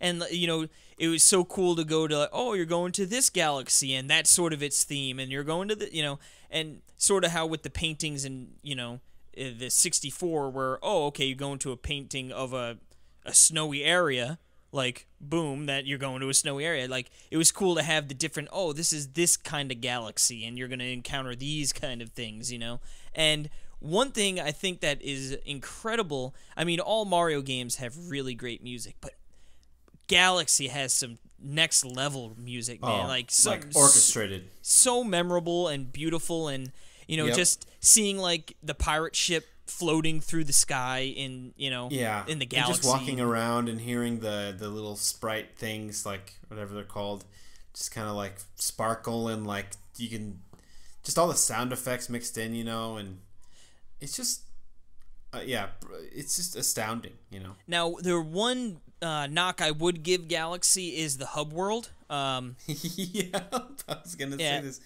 same thing. Yeah, it just just tedious. It's tedious, especially when it's like, now I'm up to the areas where I gotta like platform a bunch of things to get to where I need to go, and I got to do that every time. So, I mean, obviously it didn't deter me enough to drop it in the rankings or anything. But if that game does have one knock, that is most certainly it in my book. Yep. Yeah, that's what I like about Super Mario Galaxy. I say that, but I don't know. It's one of those things where having that little hub world in between, it kind of had that downtime where I kind of like it. Like looking back, I kind of felt like that, but now like I've been like when Galaxy 2 came out on the Wii U Virtual Console, I played it and I liked it, but I don't know, it's kind of like a constant, like you're just playing and you keep going and you're playing and you keep going, and it's kind of like you don't have too much any, almost. No downtime to walk around and explore.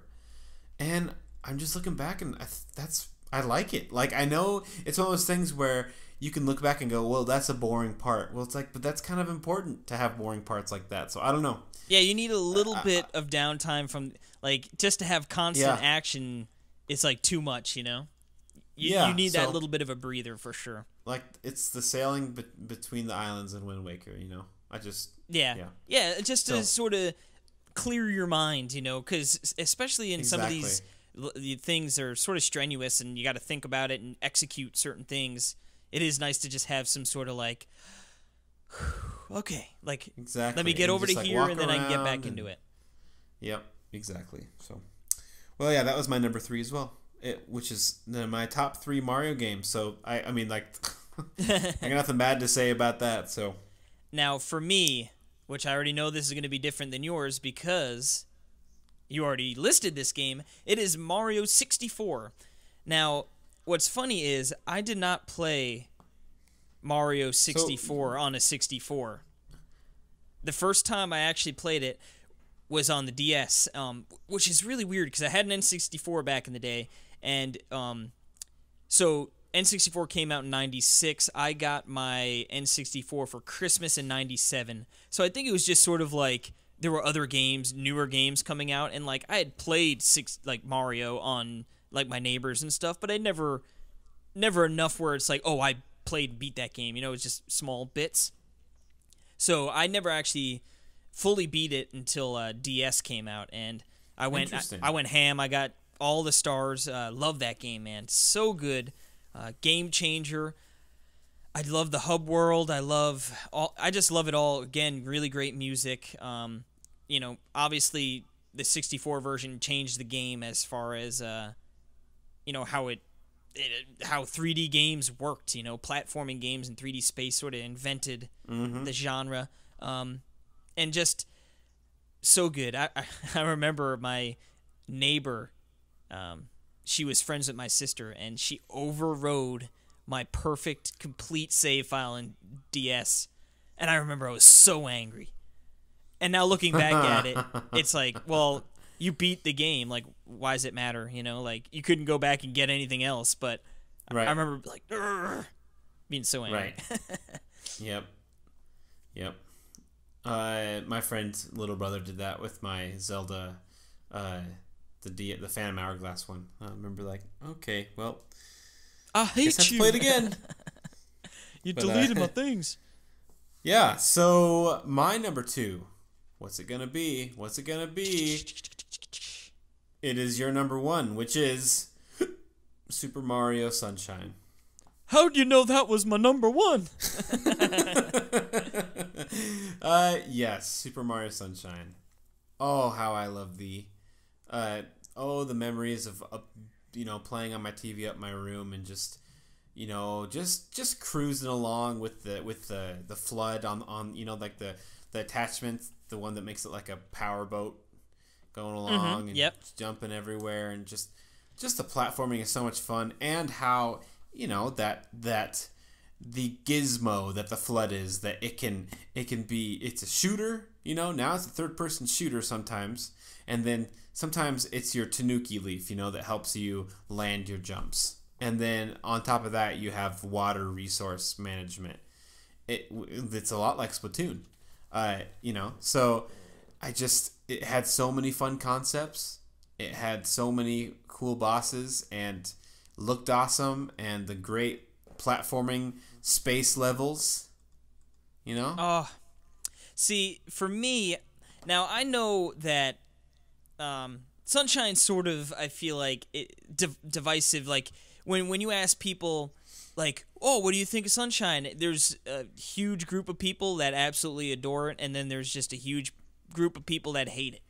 Or maybe not necessarily hate it, but like really like in the pantheon of 3D Marios, they would rank it low, But to me, like I said, I know it's not a perfect game. I know there are some areas where like the camera is like super finicky and like tough to deal with. And I know like some of those blue coin challenges are a real pain in the neck.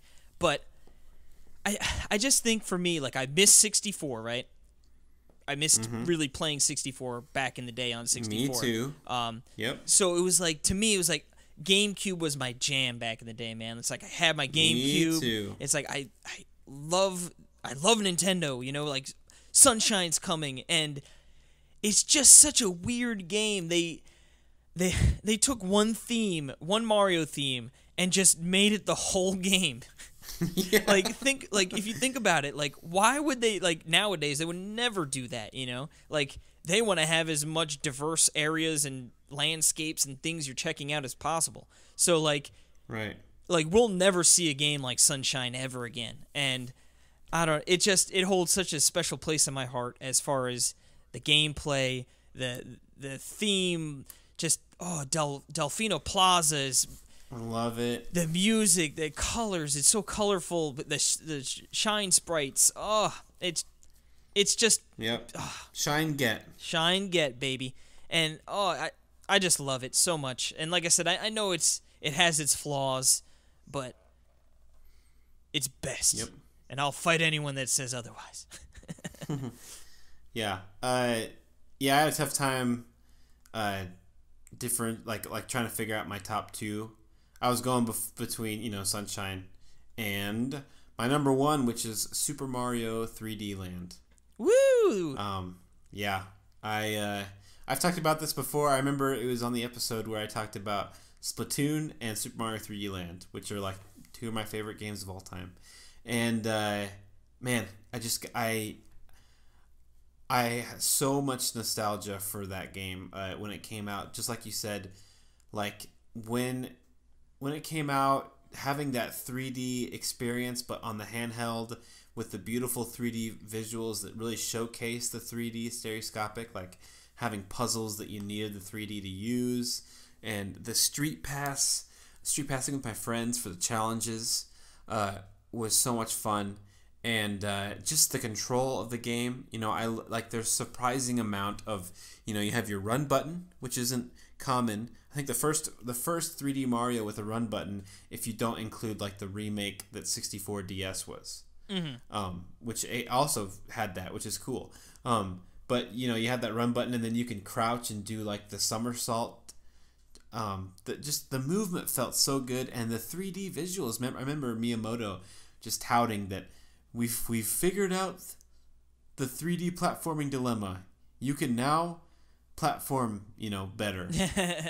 Like it is fixed. And for the most part, I completely agree. I think that it having depth obviously helps your platforming. I mean, it really does. Like, I think that's something that people really didn't cabbage onto, like that feeling of like that the 3D actually helped the gameplay and was vital to it. And I'm a guy that always plays a 3D always, and because I love it.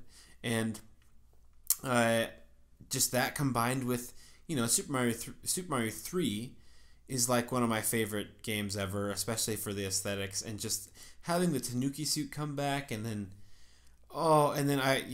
getting to the secret last level at the end, which is just amazing. I just remember playing it on Thanksgiving, on waiting. We were gonna go Black Friday shopping, and just sitting by the fireplace, and it was just, you know what I mean? It's just. Oh no, I know exactly what you mean, man. It's that autumn weather, man, and it's just everything it's totally nostalgic, and just it's a perfect game to me. Like, honestly, like I don't think I could think of anything that's wrong with that game. I think it's a perfect game. So that's why it's my favorite. And yeah, it'll be hard to top it, but Odyssey could do it. Odyssey's gonna try its darndest. Man, I just can't believe it. What is it, next week? Yep. Less than 10 days from now. Yeah, so when you're hearing this, it's like a week and some hours from launch. So yeah, especially if you're going midnight launch. Yep. Wow. Crazy Indeed. All right, so we did it. Now, our lists are, pretty different, and it's funny that we had the same 5th and 3rd. Yeah, you figure there'd be some crossover. Yeah, but I mean, I like how it's funny because the way you're talking about Sunshine was just exactly how I experienced it. I missed 64, and the GameCube was my jam, and I played that game to death, and I loved it. Yeah. I don't even know how I got that game. Such a good game. Oh, yeah. So haters gonna hate, but it's a good game. Yep. Now, that's gonna bring us to the end of our topic of the show. I believe you've got a quick little Craigslist roundup before we close out the show, though. Yeah, baby. Start your engines. Craigslist Roundup. Cue Craigslist podcast music. Yep. Do you know the name of the song that I use right now? Craigslist. Nope. Not the theme song. Not the jingle, but the song that I have playing behind us right now. Nope, I have no idea. It's called Corby. I like it. I wanted to make it sound like a Kirby song, so Corby. Corby, yeah. His special brother, Corby. Okay, so what I have here is I just picked it up today, and I bet you're wondering what it is. Are you wondering? No, because I sent the picture. I'm on the in. Yep. So I picked up a Nintendo Switch. Yeah, the black one. Yep, black one. In box, has everything. Came with a tempered glass thing on it. Which I wonder if I can remove Get that. that and put tempered it on mine. glass off my dang old Switch. Yeah, and funny thing is the dock even has this like case thing that's on it. Like it makes it making it look like it's wooden. It's actually really cool looking. It sounds like this person was into their Switch. Yeah. Apparently the guy, he just moved back into town, and during the move his TV was broken. It like fell or something, so he needed the money to get. Yep. So I was there. Now, I got that plus a set of yellow Joy-Cons, neon yellow, my favorite. Ooh, which the I yellow didn't cons. I gotta tell you right now, I did not know that they were. He said extra set of Joy-Cons, so I didn't know what they would be. I'm like, oh my goodness, they're the yellow ones. Heck yes, that's my favorite one. I like this guy. Not only that, but another Pro controller. Heck yeah. Man, this sounds expensive. Not only that, but Zelda Breath of the Wild in box. And this was a surprise. This other thing. I didn't even know about this one until I saw it. But actually, Fate Extella, the Umbral Star. You gonna play it? I put it up on Amazon if it sells, but I might while I have it. If it's open, you might as well get some impressions in there. Yeah. So now. So what you spend, like $400 on this deal? that would be a good price if I spent $400 still, because you know the Joy-Cons are $80 and the Pro Controller's $70, and So you got hosed, games huh? are Higher games are than that? $120. Nope, I bought it for the princely sum of $300. I hate you. Now, I have already sold the Switch without a dock for $270. Not too shabby. I already sold it today. Oh, sorry if Randy wanted it. Nah, it's alright. She can Shoot, find if you something else. snooze, you lose, as they say. Yep. So this is the thing. So I just got a projector down in my basement. It's like 120 inches, and so now I have a dock for my computer and a dock for my main TV, and now I have a dock for my projector. You got docks on docks on docks. Docking, baby, and it's so useful and it's so nice. So I basically made almost all my money back from just selling the Switch, and I kept a dock and Neon Joy-Cons, a Pro Controller, Zelda, and Fate Extella. That's a bargain and a half right there. Yeah, Like, so I mean, yeah. I'll be selling the Zelda and the Fate Extella, and I'll get all my money back from that. And then basically I'll have a dock and Joy-Cons and a Pro Controller. So if you look at that, then if that's 80 plus 70 plus 80, that's, let's see, $230. So like that. There you go. Pretty good deal. Yeah, right? So, but that was it. But I'm happy with it. And that'll do it for the Craigslist Roundup. And that's going to do it for the show. But I think we've got one tiny little piece of information for next week, don't we? Yes, indeed. We are going to be having some of the developer, I think the main two developers of hit Switch indie Nindy title Slime Son on the podcast next week. Yeah, that's going to be awesome. I'm looking forward to talking to those guys about all things Slime Son, what they've got to, in store for us in the future, and all that good old stuff. I'm looking forward to it. Yeah, we'll reminisce about our time at PAX. It'll be a great time. It'll be great. It sure will be. So look forward to next week, but that'll be next week. So you can follow us on Twitter at TalkNintendoPod, and you can check out our YouTube at Talk Nintendo. Or you could just pop open that description and click the little link, and it'll bring you right to it. Yes, wonderful. Also, in case people missed, if you can always look in that link too to see the timestamps for like when we're talking about stuff. If you want to skip around, just saying. That's useful if no one knew that was there. So. Indeedy. All right. Yep, that's gonna be it. We will see you next week with a couple of guests. I think that was a hearty show. Super hardy. Like the Hardy Bros.